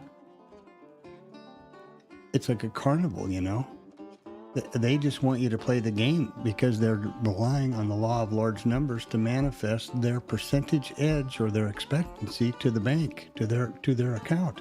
And that's what we need to do as traders. Professional, if you're looking at trading as a business, if you're looking at it as a gambling or a video game and you enjoy adrenaline rush and just, clicking and spurring and stuff, that's great too. I mean, look at all the gamblers that love to go to Las Vegas or somewhere and lose their ass. Most of them. But they still love it. That's good. That's not my approach, and that's not the theme or the intention of this stream. So, it's my virtual trading journal for my trading business. And I'm developing this statistic and why I'm using micros, because this is a live funded account funded by me with real dollars in the real market. So there you go.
There's something definitely off with the system. The system, and this is exactly why I trade. I push the system to this chart, and it trades on the live data throughout the day.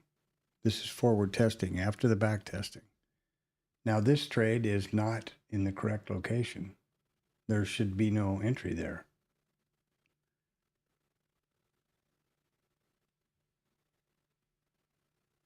And that's exactly why I do this in the IRT simulated world right here. This is all of this other stuff is live, of course, but I don't want something like this happening in my live account. Then I'm going, wait a minute, I'm losing money here. What's the deal? So that's why, if you've been around the stream today, you'll see that when there's a trade signal, like down here, then I take that trade manually over here by entering with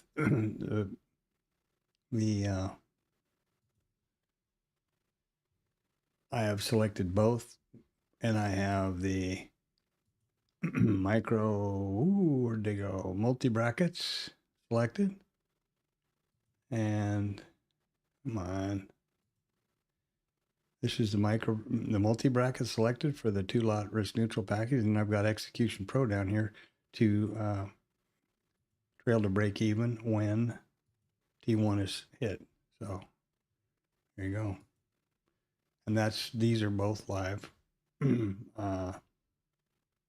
trades on my live AMP account. And I can show you that right here. So there are the 2 trades. There's the result. There's the profit or loss. Entry and exit times to the microsecond. And everything you want to know about it. Live account with AMP. So there you are. Matter of fact, I'm going to take the screen snap here, which I do every day. Any trades. There we are. And yeah, it's disappointing, but I don't mind being disappointed. I'm really happy to see that common sense has prevailed on Greenland, frankly. That's really good news.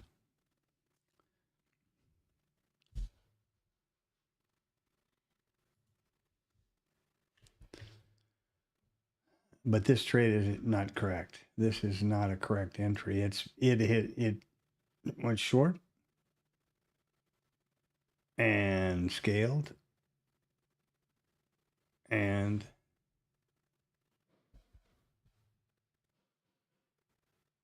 I don't know what the hell this is.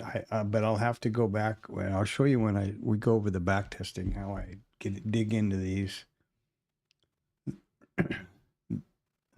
Yeah, I'll show you. I'll talk about it at the top of the hour.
Yeah, let's hope this sticks with some consistency on the part of the admin here.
All right, the power hour.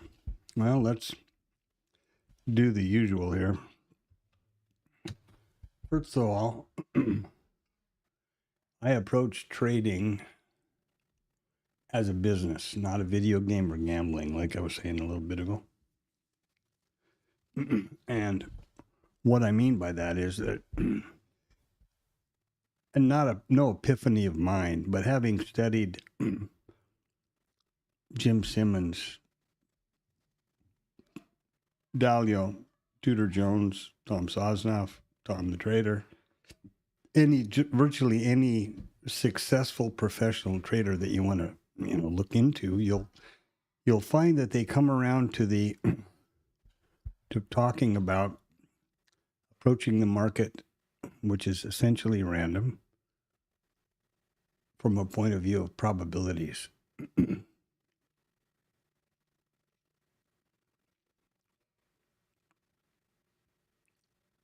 Now, and the secret to their methodology is to leverage those probabilities with different strategy and rely on the law of large numbers, and which means a large number of occurrences. So the idea here is that I've identified the way you approach that is you identify some pattern that repeats frequently and that has specific rules that validate that pattern, which you can identify, and then you backtest for them. And that's what I'm trying to do here. That's what I do here. So the trades that I've vetted now are the initial balance trades. There are two.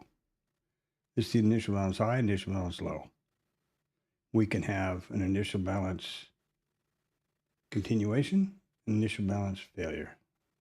Initial balance continuation, initial balance failure. So there's basically two trade opportunities associated with each one of the initial balance levels. And the initial balance is, remember, well, from the pre-market here, one of the pre-market setup and everything, the initial balance is just the high and low of the first 1 hour of the RTH trading session. That's the initial balance statistic. That's what this line's about, and this one. And these green lines here, and they move up with price. They move up with price or down with price for the first 1 hour, and then they don't move anymore. Simple. And that creates a statistic which has the highest probability of being achieved in all four statistical open types. And those are here. Now, here's today. This is IRT, and it conveniently highlights the correct open type. But Friday, we opened lower out of range. Today, we opened higher in range. This is the most probable statistic to be achieved in any one of the days, and this is looking back over 1,660 trading days, the most recent.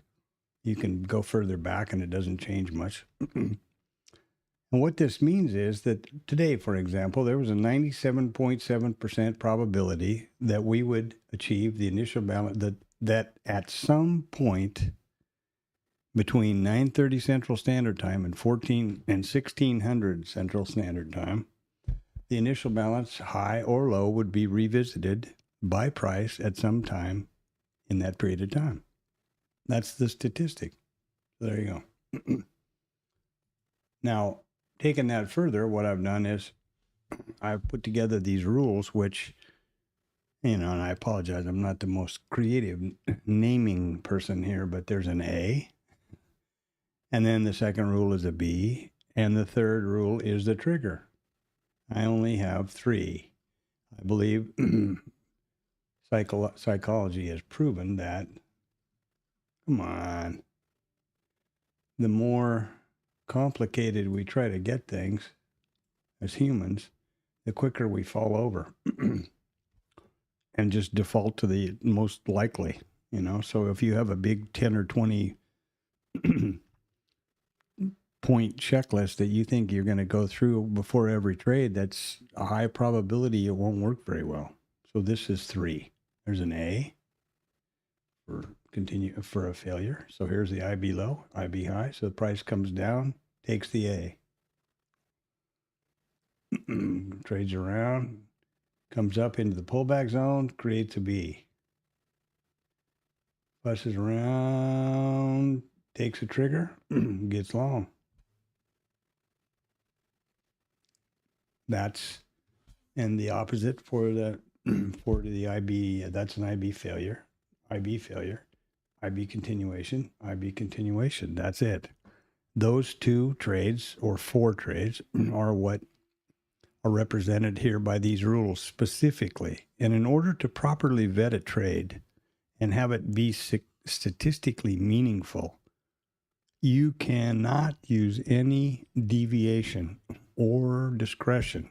If you have a 3-point stop, a 3-point T1, and a 12-point T2, or whatever it is, that's what they've got to be on every example or occurrence within your data set. Otherwise, they don't work. I mean, think about it. How can you come up with a meaningful statistic if you're not comparing apples and apples? You know, one minute you got a 5-tick stop, the next time you got a 20-tick stop, and the next time you got something else. How are you going to say, well, I know that statistically I should achieve T1 X% of time over the look back period, and you know, that's how it works. So you have to be rigid about that. And why I like the computer is these are the rules. You turn on you say back test, and this thing, the computer goes through, evaluates every rule over every 1 minute bar, however many days back I tell it to back test. And it doesn't make any discretion. The rules don't change. If I say that the open must be higher than the IB low, and the close must be lower than the IB low, and the previous bar to the signal bar has to have an open higher than the close. That's exactly what it's got to be in order to have this thing, in order to have this rule, and in the case of the signal marker, this A. Not, well, the low is below the IB, but the close is above the IB. No. Exactly. Precisely. And those are the nuances that you can get into when you optimize your strategies. Anyhow, that's the way it works. That's the way you approach it.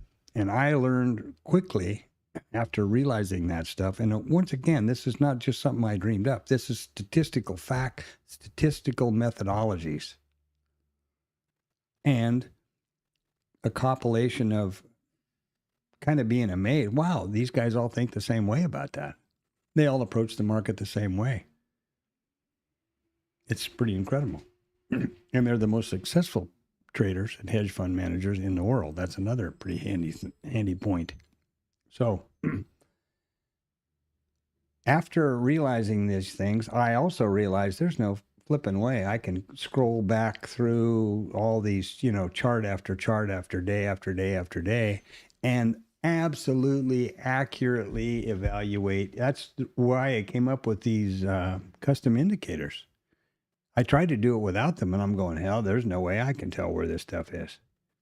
So I built these custom indicators on this chart so that I could at least visually confirm what's going on. And now what I use this chart for is to visually confirm that the system is trading as I expected to. Like I said, that thing over there out in, this thing over here in outer space, I'm going to have to get to the bottom of that, because there's the A.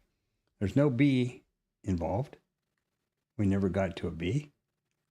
We never got to a trigger. I don't know what this is doing up here, unless we had an A and a B at some point before, but that just doesn't make any sense. So I have to get to the bottom of it, and I will. But all that aside, let's get back to the backtesting story and the statistics.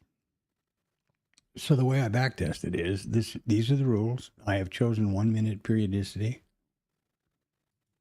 I set up the backtest.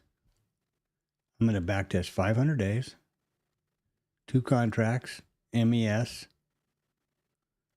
RTH session. These are the reports I want.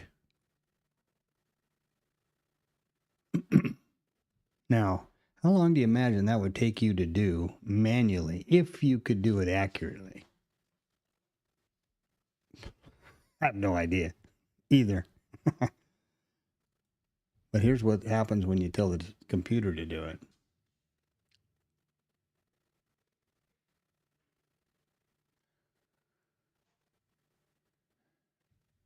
It took 8 seconds to backtest 498 days from the 1st of January, 22nd of January 24 through today. That was 223,291 1-minute candlesticks, bars, whatever you want to call them. And it evaluated every one of those rules over every one of those bars. It took it 8 seconds. Magic stuff, isn't it? Is to me. So, 24,115 bucks. There's 1,142 trades, 576 long, 566 short. A lot of other metrics up and down the road over here. IRT doesn't like me to do stuff when it's trying to trade like on the chart. So, and this is another chart that report that I spent a lot of time with, which hopefully I can show you quickly. Yeah, there we go. Great. So this is the real breakdown. The summary report. 1,142 trades. 774 of them were winners.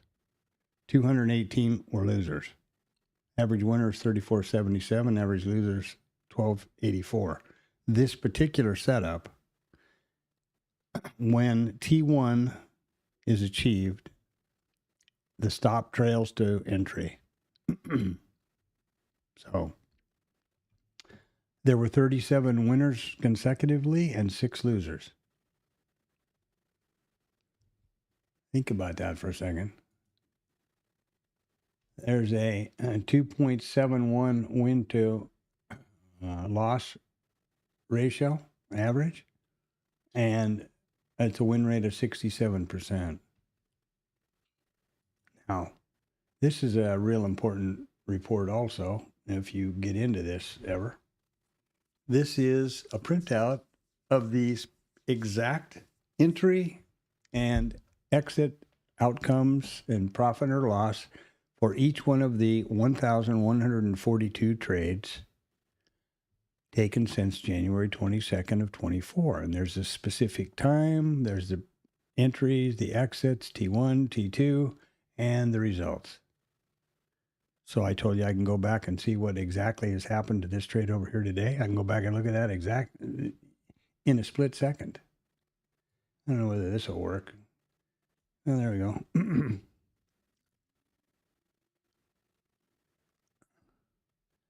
Well, at 11:34, it says it took that trade long and this trade short. Now, I don't think it's got that last one in here yet because it's still in action. But anyway, that's how I approach backtesting. And that's the mathematical, statistical way, not just some, oh, it's the structured trade. Oh, yeah, my stats are this or that. Anytime somebody says that, politely, you need to ask them over how many trades, over how many days, how many occurrences are in your data set. What were the specific rules about that? You know, well, VPOC to VWAP. Well, that's about as vague as, you know, my left nut. So they've got to be exact. And I'm not pointing fingers at anybody or, you know, casting aspersions, but people throw that, it's a vetted trade, it's a structured trade, here's a stat around, they throw that around a lot. And it's, it can be dangerous because you, me, anybody can think that that's the truth and then find out that really it's based on nothing. It's just like, you know, an urban legend or whatever. They saw it twice last week. You know what I mean? So that's I think, important to understand. Next of all, the next step in all of this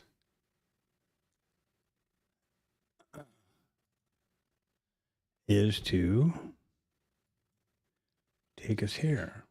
Now, this is a spreadsheet I developed to track the back tests. And you'll see that these have been filtered, and there's actually 102 of them. For the MES, the ES, and the filtering was for the trail and the trigger.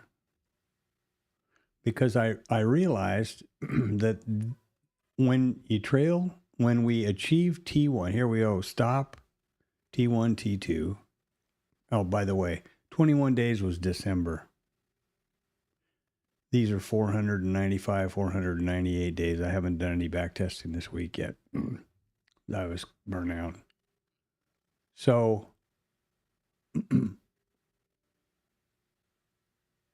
I realized in looking at them, which I guess we could, how do you get rid of the damn filters?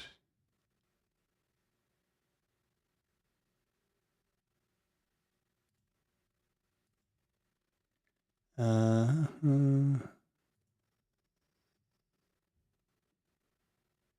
the hell is, here we go, clear all. So there you are.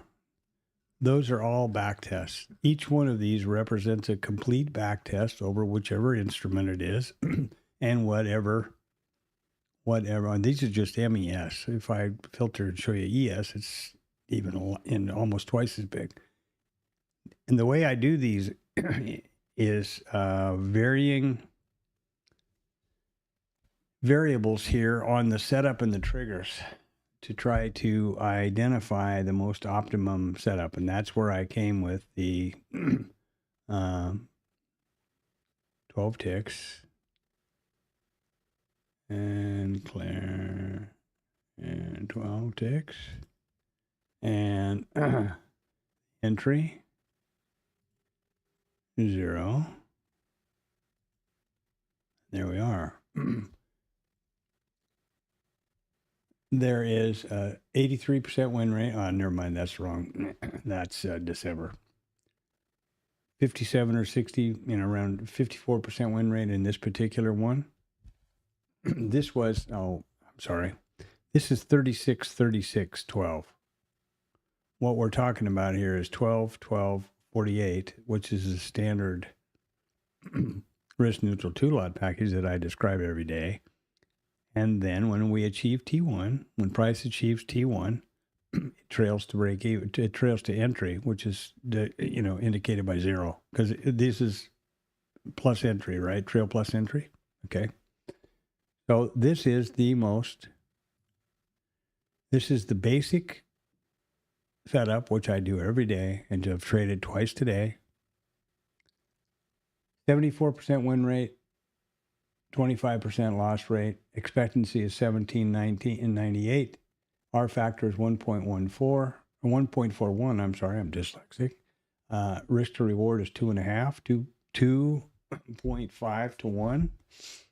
Profit factor is 357. Here's the part I like a lot. 37 consecutive winners in a row and 9 consecutive losers in this one.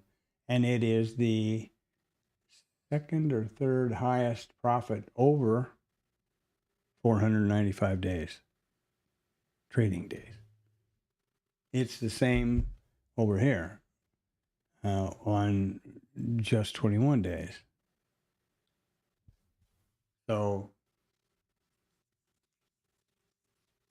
that's how, I tell you what we can do. We got some time, right? Yeah, sure. Let's do a back test with this month. Where'd I go? Where am I? Who's on third? Okay. So let's do a back test with just, how many days is there? 21? Oh, I don't want to do that. Damn it. Sorry. Well, while it's thinking, I'm going to look at the trading days. So we've got 1, 2, 3, 4, 5, 10, 5, 10,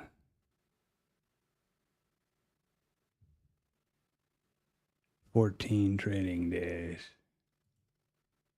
so far in this month. This is just for something to do for fun, huh? Come on, get away from here. Now, is it hiding back there? Okay. So we're going to do a new back test here. We're going to do it for 14 trading days, which ought to be January. We're in January still, right? 14 trading days. See, you can do it various different ways. Like if I wanted to go back and look for December, November, I would do it beginning to end, and the number of trading days, et cetera. It's very flexible, and you can add different reporting. You can add commissions if you want, whatever. That doesn't work as good as I likes it to. And there we are. Now let's see. There you go. Well, that took a second. So we should have made, on the micros, we should have made $630 in these 14 trading days. One thing about this backtest and this reporting with IRT is it was built a long time ago by Chad Payne, who's not there now. And you can't convert it to ticks, which I prefer to use ticks rather than dollars. But, so what? It's you can certainly figure it out easily and on a spreadsheet or something. So here we are. There's 30 trades, 13 winners, 13 longs, 17 shorts. There's 22 winners and 5 losers.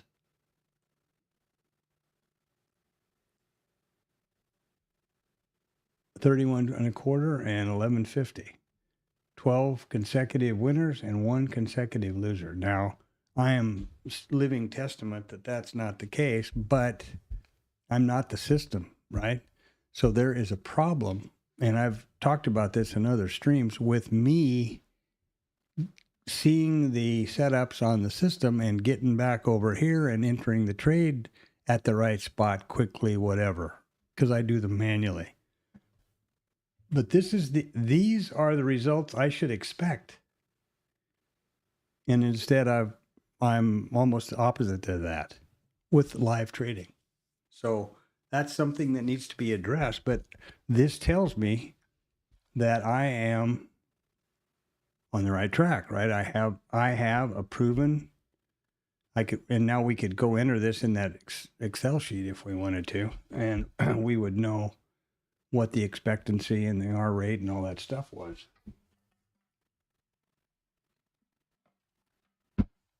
Typically, I do the market recap now, but let's see if we can quickly do that.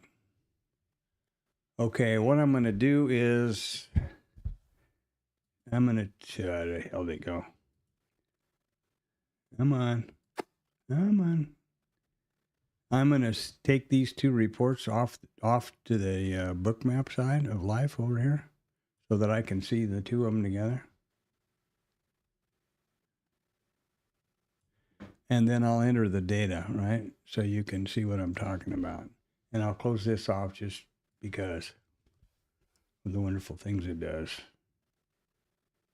All right, so now we're going to go right here. We're going to go, what is today anyway? 210126. There we go, baby. Micro composite. 60, that's the periodicity. Stop, 12. 12. 48. 2. 12. 0. So, T1 is 12 ticks. T2 is 48 ticks. When we reach T1 or 12 ticks positive, that's the trail trigger. And we will trail to 0, which means the stop will be brought up to the entry. And it is for how many days is that? For 14 days. Oops, wrong thing. Sorry about that. 14 days, it's for 30 trades. We have 22 winners. Average winner is 31.25. Wait a minute, I don't want to do that at all. Where's the back thing? There we go. Average winner is 31.25. 5 losers or stops at 1150. And there's 3 scratches. You notice this, it calculates the scratches. 78.3%, 33% win rate, 21% loss rate. Expectancy is 1779, 59, 1.4 R factor, 2.5. Profit factor, 4.4. Trades per day, 2. Consecutive winners are 1, 2. Consecutive losers are 1. And the reason that's, wait a minute, 1, not 4. What am I doing? Yeah, is the scratches, right? 3 scratches. That's where the difference in trades is. Do you see that? And longs are 13 and shorts are 17. And the profit totally is 630. There you go. So that is, then it calculates out the, commission and the net, and you can go to Sharp and Sotino and everything you want to do. I know that if I continue to trade this setup as I have been, this is what I should expect. Not what I'm getting, but it's what I should expect. Okay? So that's how I approach backtesting, and that's my story, and I'm sticking to it. So there you go. Now, I'm going to close all these off and take a drink of water, and then we'll pop into the, we'll jump into the replay in a minute. Hope that makes sense. I hope it's helpful. And if there's any questions, throw something in the stream, in the chat. And I'm happy to share any of this stuff. If anybody's using IRT, you can, of course, take screen snaps all you want.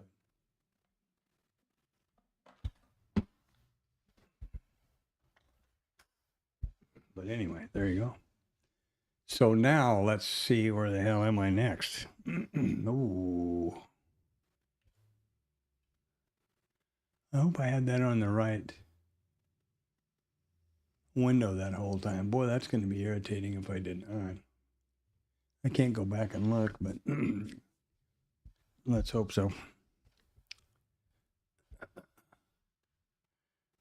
Just quickly, in case I screwed up big time, here's the stat that we just did for that trade we just back tested. And you see how long it took. IRT also has the capability of optimizing a setup and a strategy. So you can click this and set up different parameters, and it uses a Markov math to backtest, to optimize. So that's pretty Markov chain. Okay, let's get to the business at hand now. Well, here we are. It was a route. It was basically rotational around that, and then Trump says he's got the Greenland thing. There's not going to be tariffs, and there's going to be there's a framework in place, I guess, or whatever that said. I don't remember. I don't care. I hope it's true. I hope at least part of it's true. I'm sure the people of Greenland just all went out and got hammered. You're rolling around the snow drunker and who laid a chunk, right? Imagine that being, having non-related parties arguing about your freedom and your nationality without even bothering to ask you. Oof, crazy, huh? That'd have to be kind of disconcerting. So that's what we have today. We've already we've pretty much gone over the RTH IRT, and again, this is the minis. Basically same story, just more money. Micros. Let's see about our volumes here. Oh, damn it. So, yeah.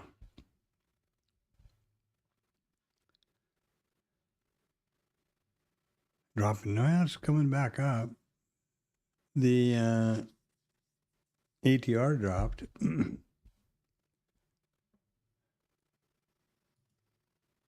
And we've gone over this enough to know about that. We just got through talking about all that. So what do you suppose is going to happen tomorrow? Well, here's last week,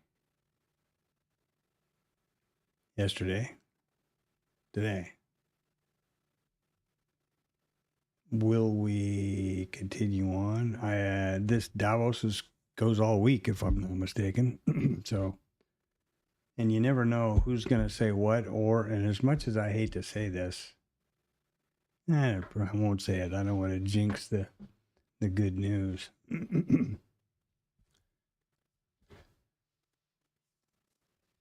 But yeah, let's hope it's serious and that it lasts. Let's put it that way.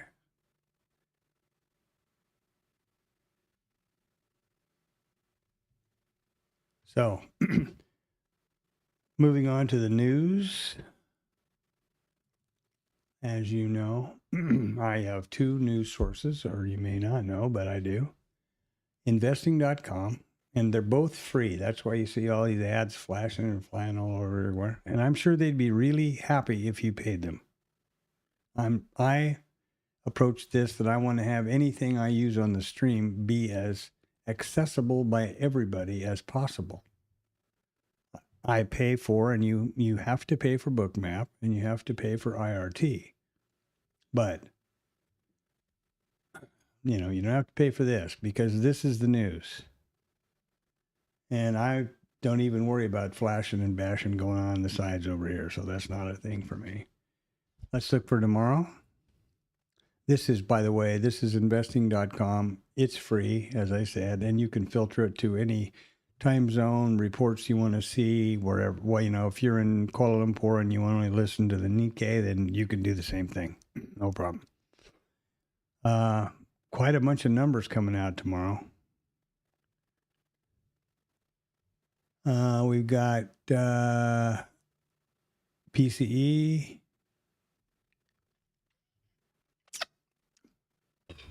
This is Japan, never mind. GDP. Now, this will be a margin rate increasing event. And this is something that's important to note. I don't know who your broker is, but with AMP, with my broker, at 1,700 tonight on 3 different kinds of accounts of reports, they will raise the margin requirement for day trading, even intraday, to 25% of the carry value. So it goes from $500, or in the case of the micros, it goes from $500 to $5,000 and change on the minis. Well, and that starts at 1,700 tonight through tomorrow morning until after the report. Let me make sure GDP is one of them. Why I can't remember this, I don't know, but I know. It's not. It's CPI, PPI, non-farm payroll, and FOMC minutes. So this will not be happening tonight, but I get an email, so I check every night. The reason I'm pointing this out is, okay, that there's a big, say non-farm payroll's coming up on this Friday, but it's Thursday night. And so you take you think I'm gonna trade a little bit in the ETH because it looks like it's a little bit volatile. I'm gonna do this and do that. And you put on a couple of trades. You could get a margin call because the margin requirement has been raised the minute that ETH session opens at 1,700. And that's from the CME. That's not somebody picking on you from your broker. So there's that. Also, what we have, we are now in earnings season. And I've just done there they are for the week and looking out in the front. This is the little star means before the open, and the little moon, quarter moon, is after the close. The second, one thing about investing.com is they don't report any not non-normal standard economic calendar events. You know, this is unusual, but it was really important, and it's been scheduled for a long time. The other news source I use is Financial Juice, and it has a similar docket, but they pick up all the stuff. Press conference, somebody going to say this, Trump's going to sign something else. They pick up all that kind of thing, which I really appreciate because it's become quite apparent to everybody on the planet that trades. These kinds of things can have a big impact on the market. So it's really important. And, you know, circle back to that manage your risk idea. You want to know if something crazy is going to happen. What's all this?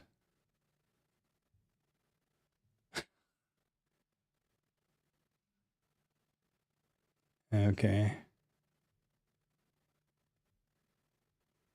Look at this crap. Wow. That's so amazing.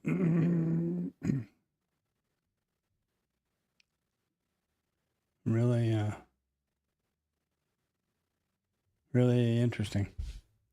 I don't get why he's why that's going on. I don't understand. But anyway, so this is Financial Juice, and then the right side over here is more of a squawk box affair, right? These are still going on, right? This is 1428. He's still talking. No, just ended with CNBC. Just ended at 1428. So at 1450, when we have the market on close imbalance, they'll show up over here. There you go. There's the pre-market all the way through the day, and yeah.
Okay.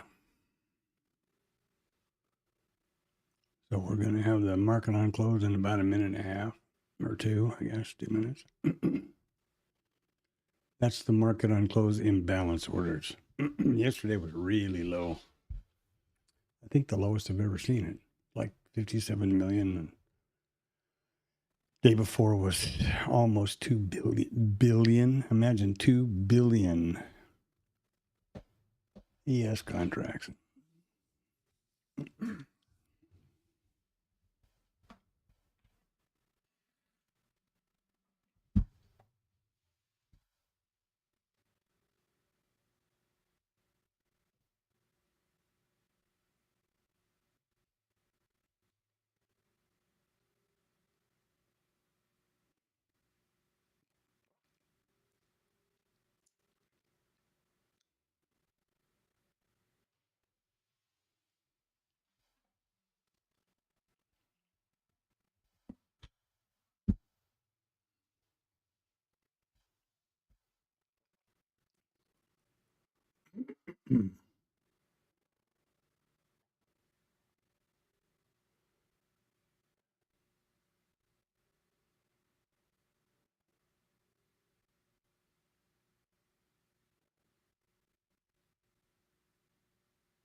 All right, so about 30 seconds or 15 here. We'll see what happens.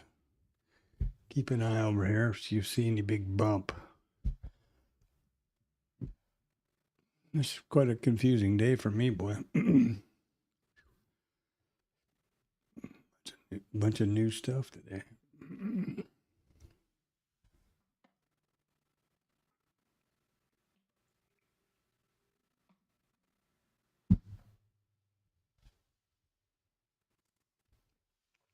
Well, there's the market on close imbalance orders. Not much of a reaction, but there it is.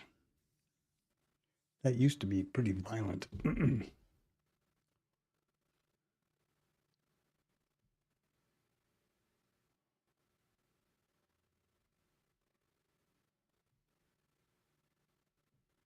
And there they are. So what we have here is 500 or 765 million sell side S&P, 1,247,000,000 sell side NASDAQ 100, 342 million sell side on the Dow, and 700 million sell side on the Mag 7. Boom, bang, gadam, there you are. And they continue to talk about, I guess it's NATO is coming out about stuff with this framework, and so is Greenland. And so fingers crossed, boy, that would be a real good deal. I would be real happy to hear that. No question about it. As I said, imagine the people in Greenland. Jesus, you know. The funny part about that whole Greenland thing is, which you may not know, a little side knowledge. It probably doesn't even matter now, actually.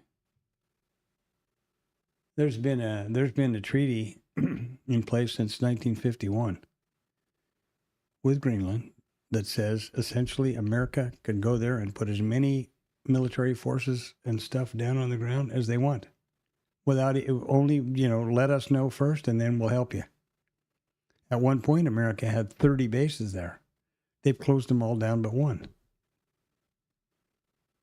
So owning Greenland was just smoke and mirrors to do with alternative ideas, like what a great place to put data centers, huh? That Trump was working on. I believe that was what that was for, but anyway.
Oh, shit. And I think I was muted. What I was going to say was, or what I said was,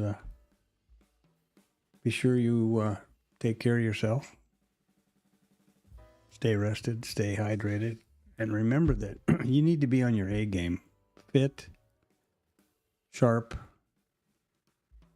alert, because the people that trade against us are some of the most highly educated and definitely the most funded, financially supported people that you'll ever come across. And they don't lose, you know. I don't think Goldman Sachs has had a losing day on their trading floor in years. Ask yourself if that's the same for you, you know. So we got to be ready to give yourself the most advantage that you possibly can. And remember, your objective is to mind your risk and preserve your account. Always trade with brackets. And if you're trading a live account like I am, make sure that your broker and the data provider, in my case, it's broker AMP futures and it's rhythmic data, that those bracket orders and targets and stuff are server side. Certainly not on your local machine. That's important. So we're going to shut this baby down in a minute and a half. Pretty disappointed about these trades, I got to say. I got to stop and really analyze what's going on here. We just did the last 6 days, right? We just did the now, remember, 14 days is a joke to say that you backtested something. 30 trades. Ridiculous. The reason I did that was to try to see if there was some anomaly or unusual, result to do with all this crazy geopolitical noise that's been going on. The holiday and now Davos and all that. But as far as statistically doing a back test for a statistically significant back test for an edge or expectancy, you've got to get well outside the possibility of random distribution. And a random distribution is, we all know what a coin flip is, that they're 50-50. But if you flip a coin 10 times, would you be surprised that you had more heads than tails, or vice versa? That's random distribution. There's no fact. I mean, there's no doubt about the fact that a coin is 50-50, assuming it's a fair coin and not weighted or shaved or something like that. That it's 50-50. Look at this. Look at this big build of volume, this volume build here on this big volume building up at the close. Could be a closing swing here, maybe. I have nothing to do with it, and there we are. There is the 7 hours on the stream, and I look forward to seeing you tomorrow at 0800 Central Standard Time. Keep your powder dry. If you think you're trading, be really careful. Make sure about the volume. And these are crazy times with this. Like, who would have expected in a million years that this would happen, right? Of course, it's a possibility, but that's out of no place based on one guy saying something. And there's not even any, well, now there's some backup coming through the news channels that's real. So good. As I said before, that's really great. And I really hope that's the case. But, be really wary. And I'll see you tomorrow. Have a good one. Thanks for stopping by the stream. Smack the like, subscribe, drop something in the chat, send money.